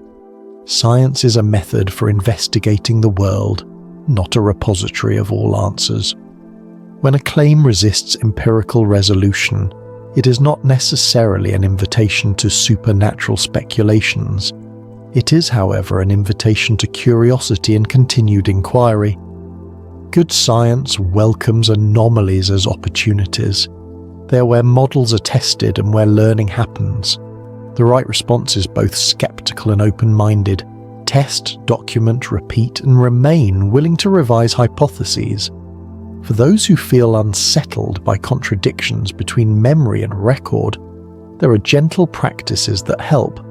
Simple steps like checking multiple independent archives, speaking to long-time local residents, and photographing physical artifacts create a firmer ground for investigation. Mindfully, it helps to accept emotional responses without letting them harden into anxiety. Many people find balance by treating the experience as both a puzzle and a personal memory that maintains its own meaning regardless of external proof. As we consider these anomalies, it is helpful to remember a human truth. Some uncertainties will likely remain. Not every thread can be followed back to its origin. Some fragments of our past are lost to time, to carelessness, or to the simple fact that records were never made. Others might be misfiled or misremembered, and a few might continue to defy easy explanation, quietly insisting that the world is stranger than our neatest categories allow. These unresolved stories do not need to frighten us.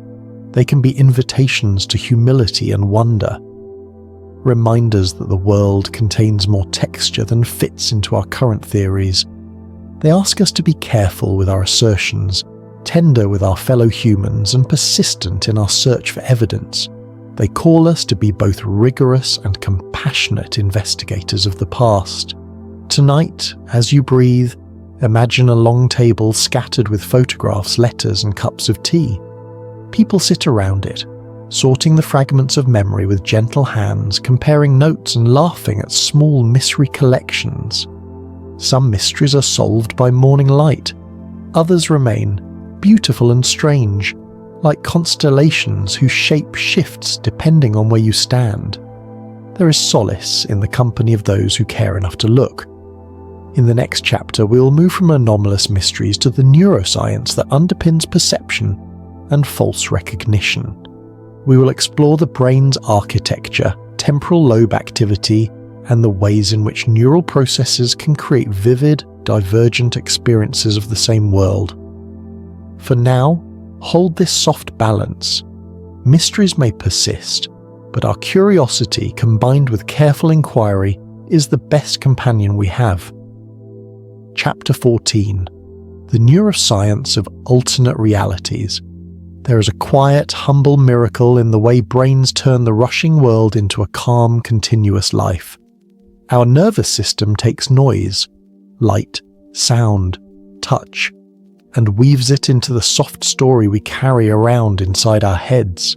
But that weaving can loosen, fray, or knot in surprising ways, and when it does, we sometimes feel as if we've slipped into a slightly different version of the world. In this chapter, we will move slowly through the brain's machinery, learning how perception, memory, and recognition are made, and how small changes inside the skull can feel like whole, alternate realities. At the center of our story is the idea that perception is not a passive recording. The brain constantly guesses ahead. It makes predictions about what the eyes will see, what a friend will say, and how a familiar street should look, then checks those guesses against incoming signals. This process, called predictive coding, is efficient and elegant. It lets us move quickly through the world without being overwhelmed by detail. But it also opens the door to errors. If the brain's prediction is strong, and the incoming signal is weak or ambiguous, the prediction can dominate. The result is perception shaped more by expectation than by raw input, a difference that can feel startling when we compare notes with others. Memory and recognition live in a network of regions that work like different artisans in a quiet workshop. The hippocampus helps lay down and retrieve episodes, the where and when of an experience. The prefrontal cortex helps us judge the source of what we remember, asking gently, "Did I see this, or did I hear it from someone?" The fusiform gyrus helps us recognize faces. The visual cortex maps the shapes and colors before us, and the amygdala colors memories with emotion. These parts speak to one another across tiny electrical pulses and chemical whispers. When they agree, experience feels coherent and solid. When they disagree, experience wavers. A common source of altered reality experiences involves what scientists call source monitoring errors. We hold many pieces of information in mind, something we actually saw, something we imagined, something someone told us, and something we saw in a film. Over time, the tags that tell us where each bit came from can fade. You may remember the content but not its origin, and your brain will default to the most plausible source. That's why a line from a parody might feel like the original, or why a dream can later masquerade as a memory. Source confusion feels intimate and odd because the scene itself is vivid, only its provenance has slipped. Another important player is the temporal lobe, a region of the brain that sits near the ears and is deeply involved in memory, emotion, and the sense of familiarity. Subtle disruptions in temporal lobe activity, from fatigue, stress, mild seizures, or even strong emotion, can trigger intense déjà vu or feelings that the world is off. People who experience temporal lobe seizures often report profound déjà vu, or memories that feel newly alive and strange. Those reports show how delicate the balance is. Small changes in electrical patterns can paint the present with the patina of the past, or make familiar things feel uncanny. False recognition is a close relative of these experiences. It is the confident feeling that you have seen or known something before when in fact you have not. Neuroscience experiments use carefully controlled tests to show how easily a brain will claim familiarity with items that are merely similar to things it has seen. The brain's pattern-matching machinery favors economy. If a signal is close enough to a stored pattern, the brain will tag it as familiar. That efficiency helps in daily life. You can recognize a friend in dim light, but it can also mislabel novelty as memory. Modern imaging methods like fMRI and EEG have shown us patterns behind these phenomena without needing to be technical in their detail. For instance, when people falsely recognize a stimulus, their hippocampus and prefrontal regions light up in ways similar to true recognition, suggesting the brain uses shared pathways for both accurate and mistaken recall. In a calm way, this tells us that false memories are not lies or a simple malfunction. They are natural outcomes of the brain's working strategy. There are also moments when perception is altered by the brain's chemistry rather than its wiring. Fatigue, strong stress hormones, lack of sleep, or certain medications can increase neural noise. That noise makes signals less clear and predictions more dominant. In everyday language, think of it like listening to a radio with a weak signal. The static can make one station bleed into another, and suddenly a song's lyrics sound different. On the neural level, the same mixing can make the world sound, look, and feel slightly skewed. Another fascinating topic is intersubjective variation. Why two people can experience the same scene differently. Each brain carries a history, prior knowledge, learned expectations, emotional tone, and current mood. These shape perception from the start. When two people stand on the same street corner, one may notice the way the light catches on a window and remember a warm afternoon. The other may be thinking of a worry and notice a different detail entirely. Their memories of the same event will diverge naturally. When these differences are small, they are simple personal variations. When they are large and shared, when many people recount the same altered detail, social processes often amplify the difference. Conversation, repetition, and shared narrative can make the altered memory feel communal. There are also rarer neurological phenomena that produce very vivid alternate experience reports. Conditions like transient global amnesia cause sudden and temporary lapses in forming new memories, leaving people disoriented about time. Auditory or visual hallucinations, which can arise during sleep deprivation, illness, or certain neurological conditions, make people perceive things that are not objectively present. The key calm point here is that these occurrences do not imply weakness or moral failing. They are variations in brain state, sometimes transient and recoverable, and sometimes pointing toward treatable conditions. If someone experiences sudden, distressing distortions of reality, the compassionate step is to seek professional evaluation. An interesting and gentle human story illustrates how the brain's mechanisms can feel like an alternate reality without any disease present. A choir director once described stepping off stage after a performance and being overwhelmed by a certainty that one of the curtains had been green that night. He had rehearsed under blue lighting and remembered the curtain as blue for weeks, but after one performance it felt green in his memory with absolute conviction. He later found a backstage photograph showing the curtain as blue. He was puzzled but not afraid.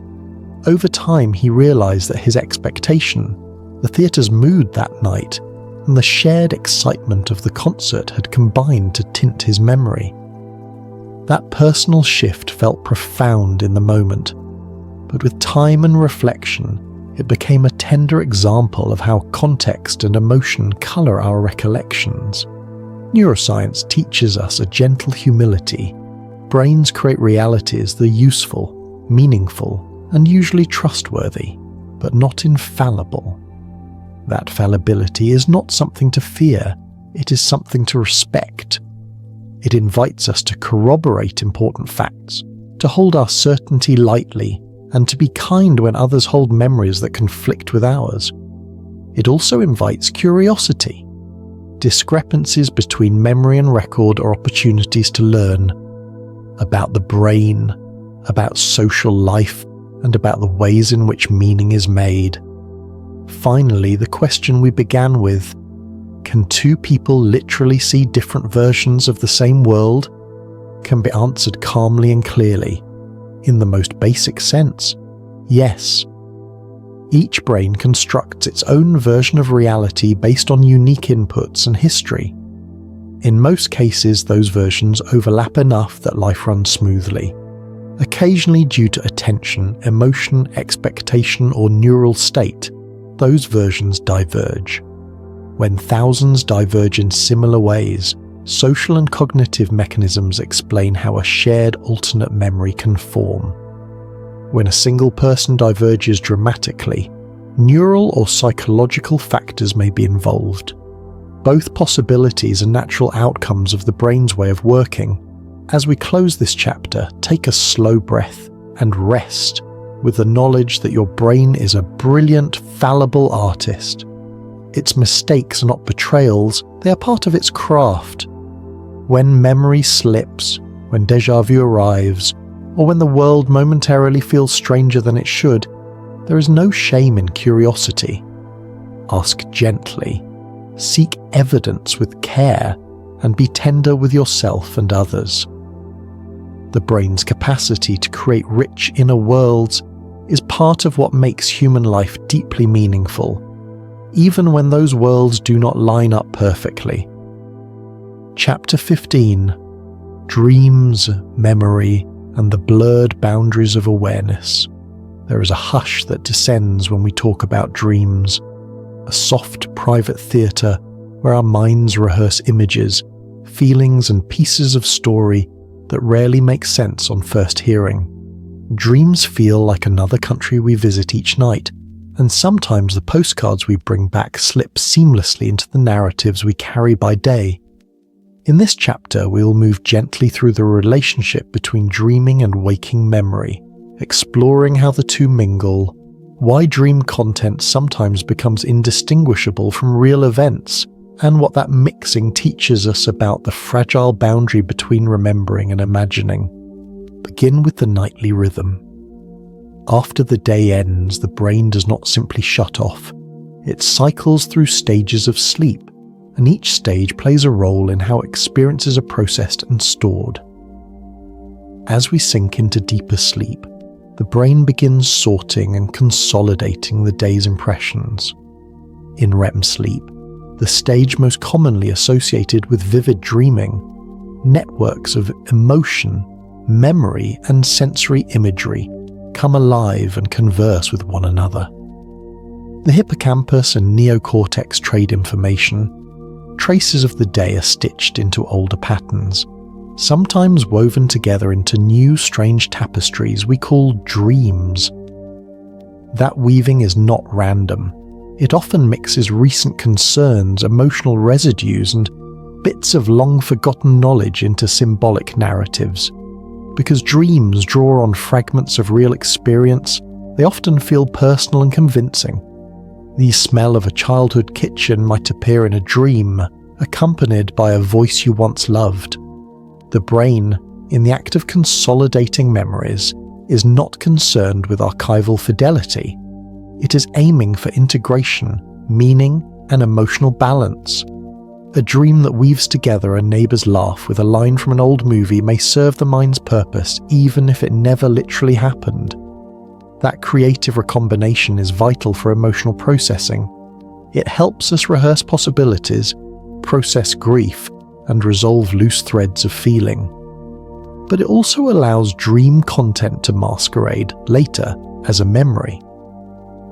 One reason dreams sometimes overwrite waking memories is timing. Memories become more malleable during reconsolidation, the window following recall when new information can be integrated. If you have a strong dream that rehearses a scene similar to a waking event, and then soon afterward you recall the waking event, the dream's details can slip into the memory as if they were always part of it. The brain does not label the origin with the care of an archivist. It labels by coherence and emotional relevance. If the dream fits the story will accept it. There are countless gentle examples of how this plays out. A person might dream of a childhood birthday party in which a particular song played. The next day, they confidently sing along to that song when telling the story, only to discover the song was never played at the party. Another person might dream a conversation with a friend and later recall having actually had that conversation. Over time, repeated dream rehearsals can create a palimpsest of memory, layers upon layers where dream and life partially overwrite one another. Sleep scientists have catalogued how certain kinds of experiences are more likely to be incorporated into dreams. Emotional events, novelty, and unresolved problems tend to reappear in the dream landscape.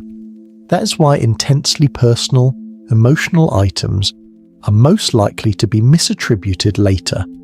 They are the very content the brain prioritizes for processing.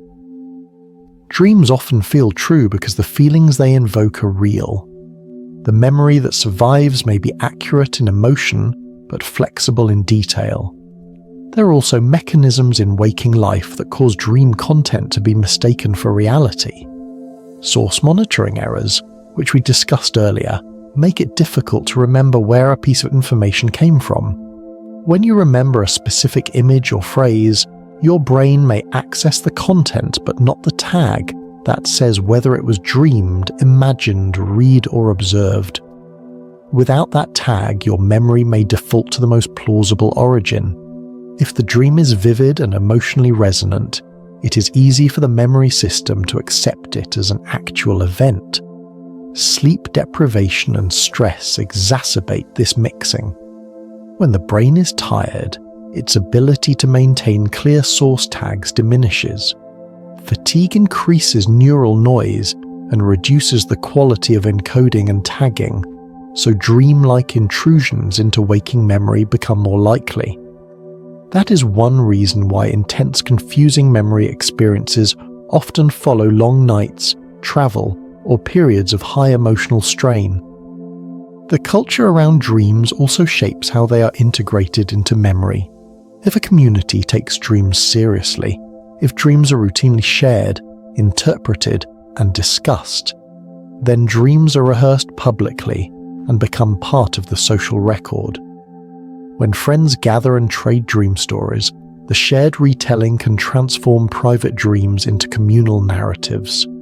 In that social process, dream details gain weight and persistence. That is not a failure. It is a human way of finding meaning and community in the private theatre of the mind. There are simple practices that help distinguish dream from waking memory, without diminishing the wonder of either. One practice is gentle note-taking, keeping a small dream journal by the bedside, writing down key images immediately upon waking. That simple physical act anchors origin. The written note serves as evidence that a scene came from the night. Over time, the habit trains the brain to tag a specific class of content as dream-derived. Another practice is mindful rehearsal. When you recall a memory, take a quiet moment to ask, in a non-judgmental way, where this memory first appeared for you. Did you see it in a film, read it, or did it arrive in a nighttime dream? Asking the question softly and without accusation helps strengthen source monitoring. There are also social strategies. If you feel uncertain about a shared memory, a minor detail of a movie, a song lyric, or a childhood event, it is kind to check publicly but gently. Ask a friend, look for an archival source, or accept that the memory may remain ambiguous. Human relationships thrive not on total factual certainty, but on mutual care.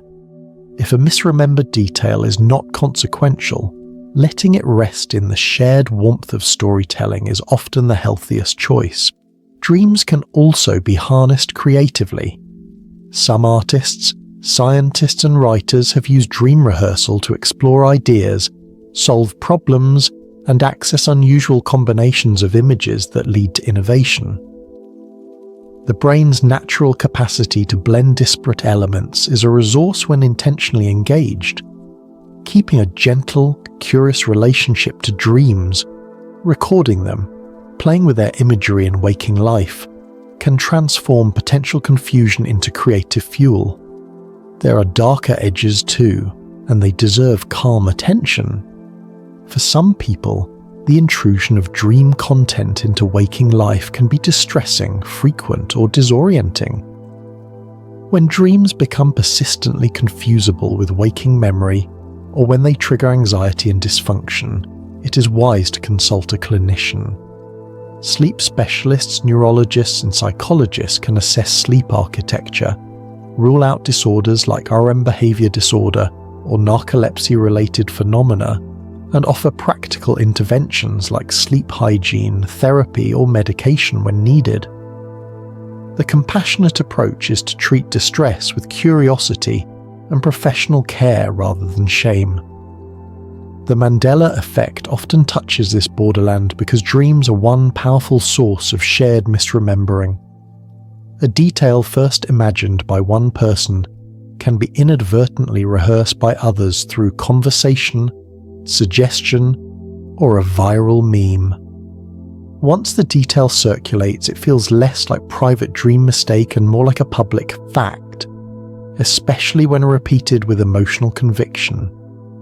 The dream origin of the detail fades from memory, but the emotional resonance remains, making the false memory feel particularly stubborn.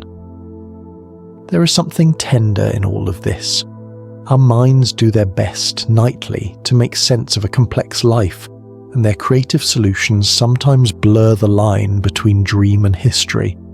That blurring can be disorienting, but it is also part of the human gift for storytelling, meaning-making, and emotional integration.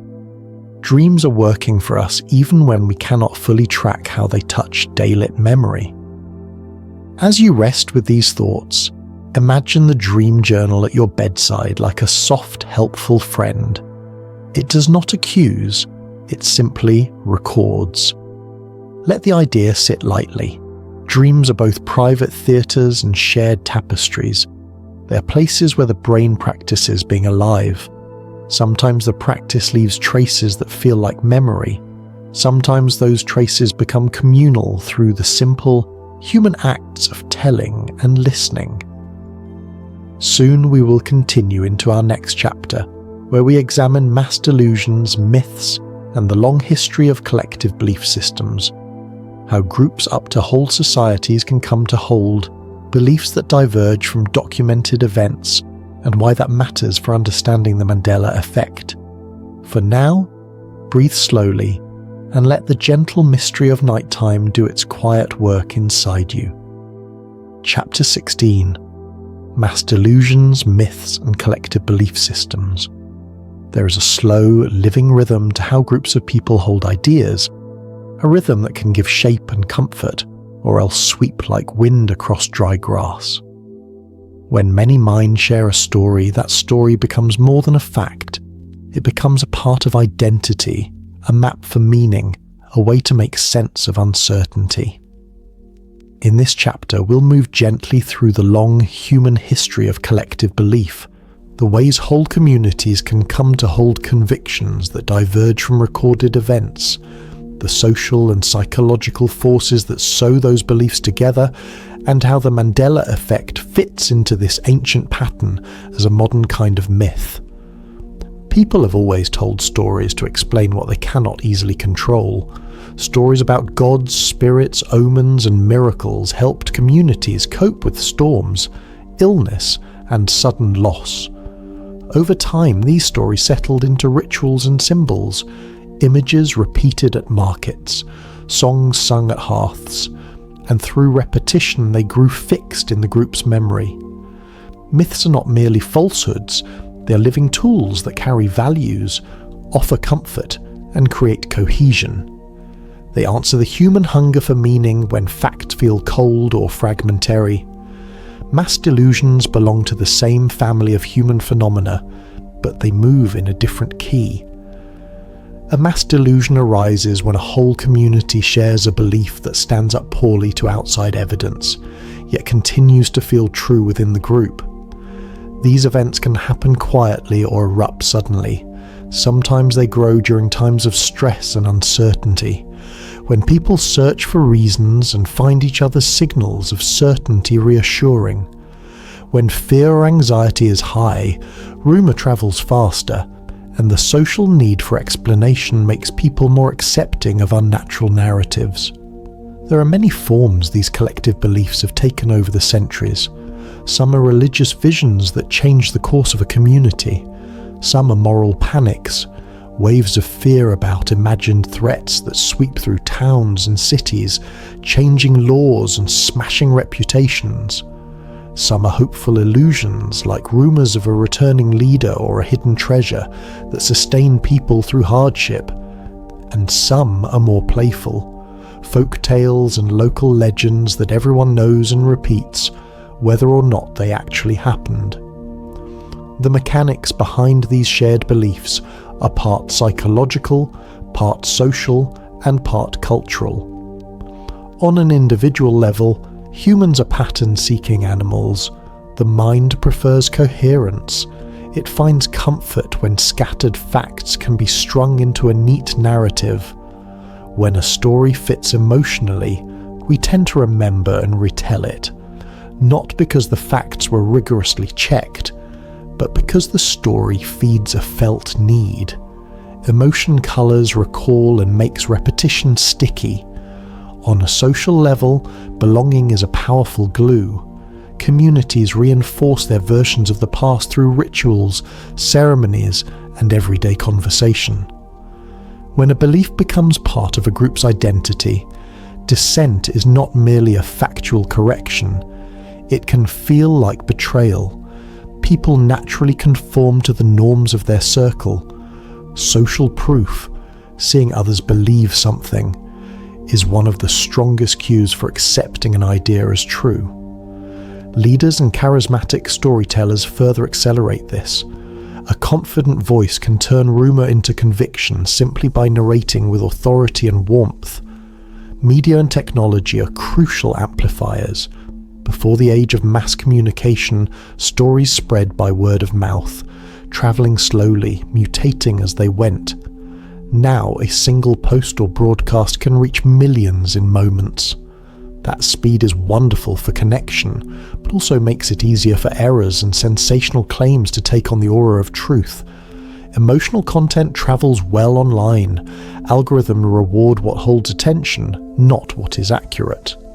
In the digital landscape, a misremembered movie line or a miscaptioned image can become a shared fact in hours, and once it is lodged in cultural conversation, it is hard to remove.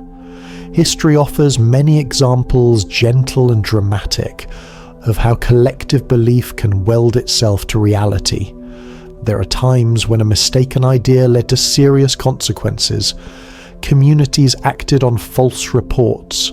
Moral panics led to unjust persecution.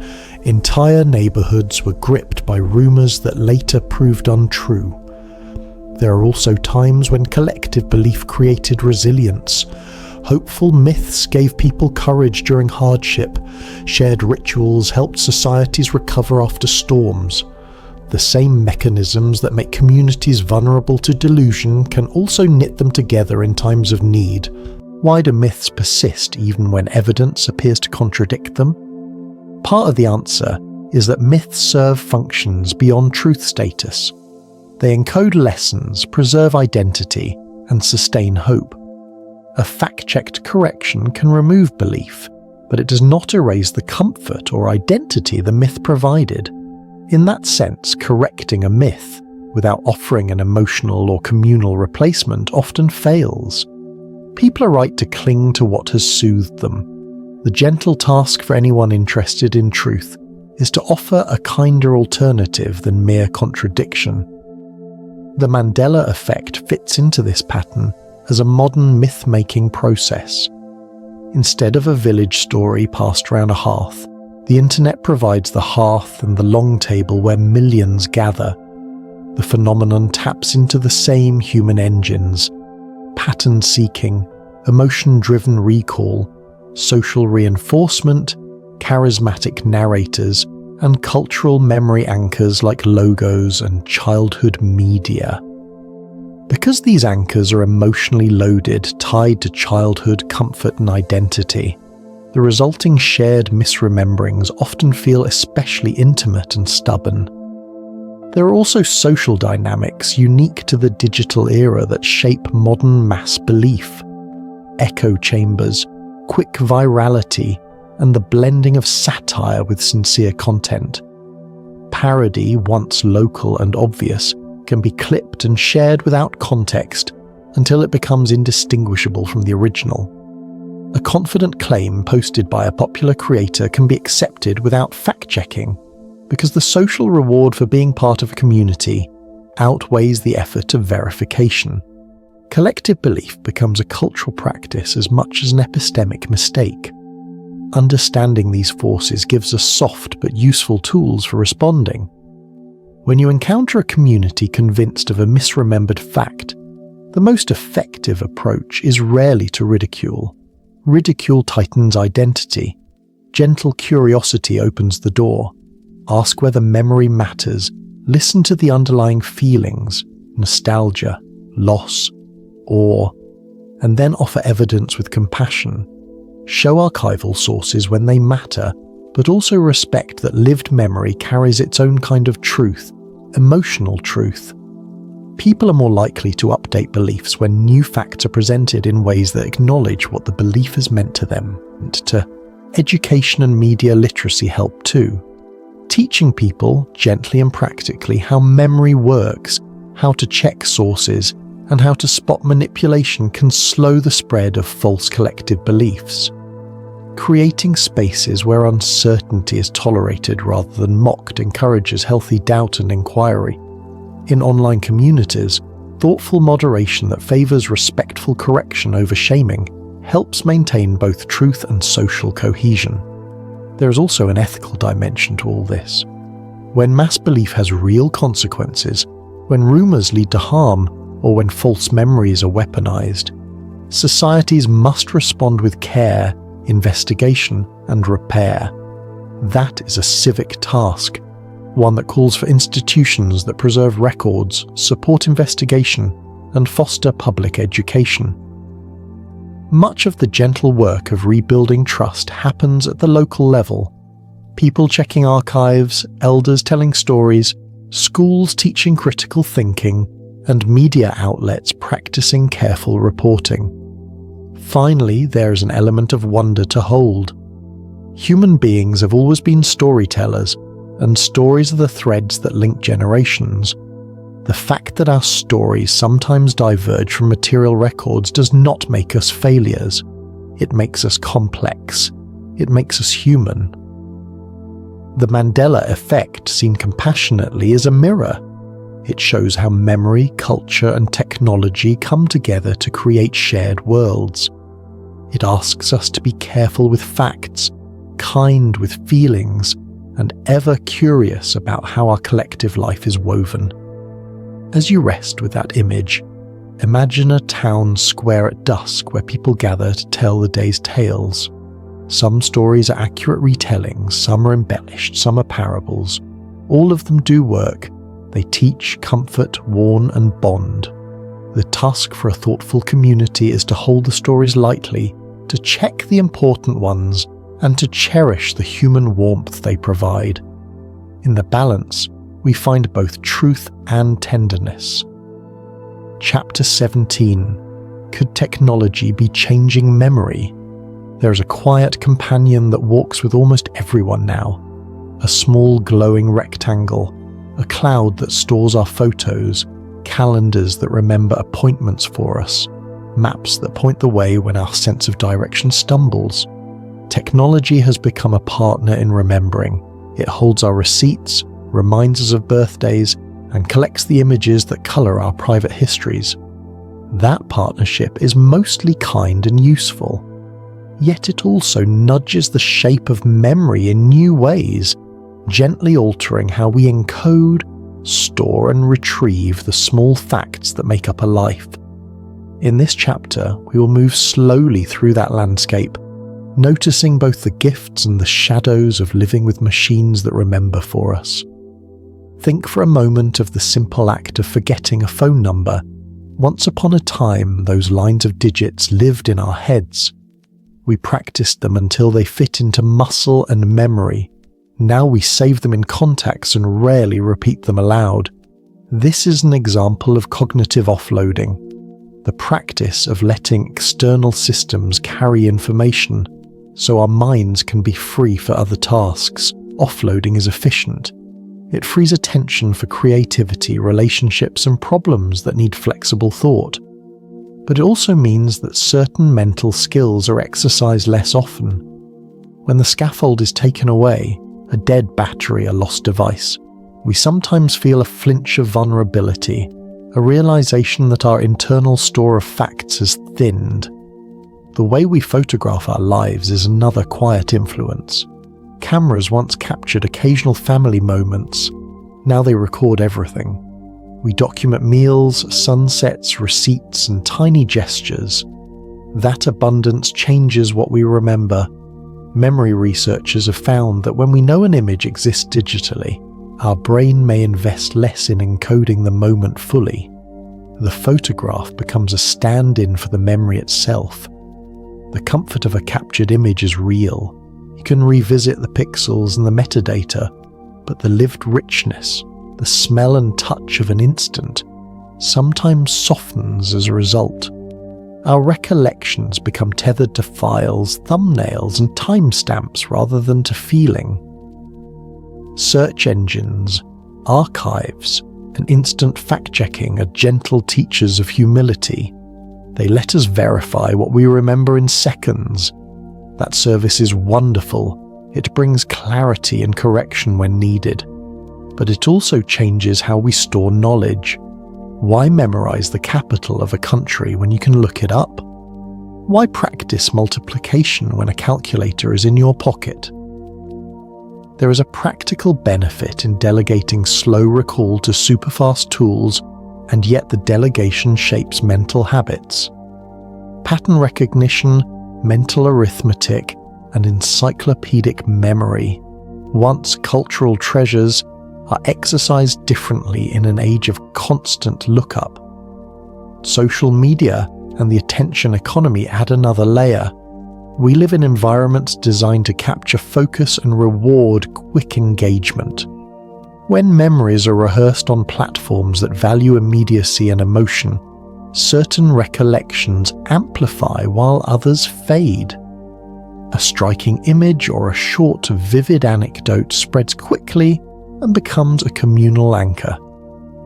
Over time, the broadcastable moment, sharp, shareable, and emotional, can outcompete the quiet, mundane recollections that also made up our lives. That editorial pressure changes the texture of what people collectively remember, privileging certain kinds of moments over others. Then there are engineered illusions, edited videos, cleverly altered images, and deepfakes that can place a face into a scene that never happened. These tools are increasingly sophisticated and widely available. Their presence matters because they blur the line between personal memory and externally generated artifact. When a convincing fake circulates, it can seed or reinforce a false recollection, not merely by suggestion, but by providing seemingly legitimate visual proof. Even when a forgery is exposed, the image's initial emotional impact can leave a residue. The mind is a sentimental archivist. A vivid clip watched once can anchor a conviction, even after evidence shows it to be false. Digital archives, caches, and versioned web pages introduce their own subtle dynamics. The internet remembers in layers. A page can be updated, cached copies can persist, and images can circulate with altered captions. When people search for proof of a remembered detail and find conflicting versions, the ambiguity can feel like reality itself shifting. Often the answer is prosaic. Different versions, edits over time, or regional variations. But the felt experience, the dizzying sense that what was once true is no longer, can be powerful and disorienting. Children growing up in this environment build habits different from older generations. Their earliest memories are already mediated by screens, cloud backups, and curated feeds. They learn to narrate life in snapshot form, a video of a birthday cake, a post about an outing, a threaded conversation that preserves a joke. These aids are wonderful for connection, but they also mean the younger mind learns to trust external memory partners early on. That has advantages: less anxiety about small facts, more cognitive bandwidth, and trade-offs, a different relationship to recall and to the endurance of unrecorded moments. Technology also shapes social memory. Collective archives can be edited, updated, or lost depending on corporate policies, server migrations, or the choices of platforms. When a platform removes content or alters design, what people once assumed about the past can appear to slip. Fans of a brand may notice a logo change. Researchers may find old posts deleted. The architecture of memory becomes partly dependent on companies' stewardship of data. That dependence invites new civic questions about long-term preservation, access, and the ethics of historical edits. But technology is not all erosion. It can deepen memory in remarkable ways. Oral histories can be recorded and shared across continents. Photographs rescued from basements can be restored and colorized. Databases can preserve small-town newspapers that otherwise would disintegrate. For communities that were previously underdocumented, digital archives offer dignity and survival. The same tools that enable confusion can also protect memory against loss. The balance lies in how we use them with care and intentionality. There are practical, kind ways to live well with these changes. First, cultivating a habit of active remembering helps. practice recalling details without immediately reaching for a device. Tell stories without showing a picture. These small exercises keep internal memory circuits warm and resilient. Second, use technology as a complement rather than a crutch. Back up important material, yes, but also write a short note about what a photograph felt like in the moment. A smell, a quiet word, an awkward laugh. That note anchors emotional detail that pixels alone cannot hold. Third, be gentle with evidence. Archive multiple sources when something matters. A photograph, a written receipt, a time-stamped voice memo. Together they form a richer record than any single item. Digital literacy is another soft, powerful tool. Learn to check versions, examine metadata, and ask where a piece of content originated.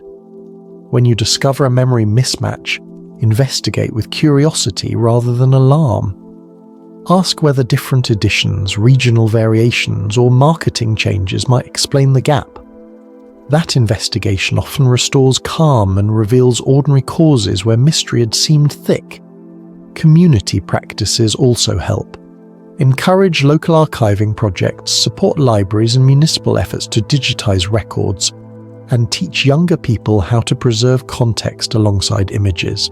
Societies that care for their archives protect themselves from the slow erosion of collective memory and build resilience against both accidental loss and deliberate misinformation. Finally, hold an attitude of humble curiosity.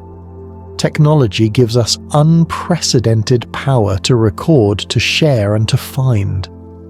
With that power comes the quiet responsibility to remember well, to value the living texture of experience even as we trust devices to carry some of the load. When a Mandela Effect-like mismatch surprises you, it can be a learning moment, a chance to explore how you remember, who you remember with, and what tools you let stand in for recollection. As we continue our journey, we'll meet questions that bridge technology and meaning, philosophical puzzles about truth and perception, spiritual reflections on reality's malleability, and practices for living with uncertainty. Stay with me through those chapters. There are gentle revelations ahead that will tie together what we've learned tonight and leave you with feelings of calm clarity. Chapter 18. Philosophical questions the Mandela Effect raises. There is a kind of quiet philosophical gravity that settles over the Mandela Effect. A softness at first, then a weight, as if a familiar room has had its lighting changed, and suddenly every question feels more intimate. The phenomenon invites us to ask large, careful questions in small voices. What is reality really? Is truth something we discover, or something we weave together with one another? If memory is unreliable, what becomes of knowledge, responsibility, and the self? Tonight we will explore those questions gently, taking our time, keeping everything simple and clear, and letting the ideas land like smooth stones in a slow stream. First, the question of what reality is. On one hand, there is the intuition that reality is external and independent. The world of tables, stars, and signed documents exists whether or not we remember it correctly. That's a comforting view because it provides a steady ground. Facts can be checked, archives consulted, records verified. On the other hand, the Mandela Effect pushes us to remember that our experience of reality is always mediated by perception and memory. The world we live inside is not the world itself, but our lived version of it. Philosophers call this the distinction between the noumenal, things as they are, and the phenomenal, things as we experience them. The Mandela Effect lives in that seam, reminding us that the bridge between the two can sometimes wobble. Then there is the question of truth. Philosophers have offered several ways to think about what it means for a statement to be true. A simple view is correspondence theory. A statement is true if it matches the facts. If you remember a logo with a cornucopia but the archive shows no cornucopia, correspondence theory would say your memory is false. Another way is coherence theory. Truth is about how well an idea fits into a web of beliefs. If many people's memories align, even without archival proof, the belief feels coherent and thus feels true in the communal sense. A third approach is pragmatic. A belief is true if it works, if holding that belief helps people navigate life. The Mandela Effect nudges each theory gently, showing us contexts where one theory comforts and another corrects. None offers final answers, but each gives a helpful tool for thinking. Epistemology, the study of how we know what we know, is central here. The Mandela Effect forces us to ask how much confidence we should place in memory, testimony, and record. It invites a kind of intellectual humility that is also practical humility. Check multiple sources for important facts, be open to correction, and hold personal recollections with warmth rather than dogmatic certainty. This humility does not mean cynicism. Rather, it is a clear-sighted tenderness. We trust evidence, but we also honour the emotional truth of memory. That balance is a philosophical stance as much as a strategy. Personal identity is another gentle place the Mandela Effect touches. Our sense of self depends on continuity, the idea that a story links childhood, now, and future. If memories can shift or be shared in odd ways, what becomes of the narrative that stitches a life together? Many philosophers argue that identity is narrative. Who we are is largely the life story we tell ourselves and others. Under that view, altered memories do not erase identity. They reshape the story. That can be destabilizing, but it can also be liberating. It allows new meanings to emerge, and it invites us to curate the story with care and compassion. Ethics enters quietly. What should we do when shared belief clashes with documented truth? If a community insists a historical event happened differently, how do we respond without disrespecting their feelings? The ethical answer often points toward empathy plus transparency. We can gently share evidence while acknowledging the emotional value of the memory. Correcting someone does not require erasing their dignity. Philosophically, this raises questions about epistemic responsibility, our duties to seek truth, and our duties to honour the psychological needs of others. Both matter. Related is the role of testimony and trust. Much of what most people know comes from others: teachers, elders, institutions. The Mandela Effect highlights how testimony can be both reliable and flawed. It encourages robust institutions, archives, libraries, careful journalism, while reminding us to cultivate critical thinking and media literacy. Philosophically, it's a call to build social systems that value evidence and care at the same time. There is also the question of metaphysics. Could reality be multiple, layered, or otherwise stranger than we suppose? Some are drawn to multiverse or simulation explanations because they appear to preserve subjective memory while explaining discrepancies.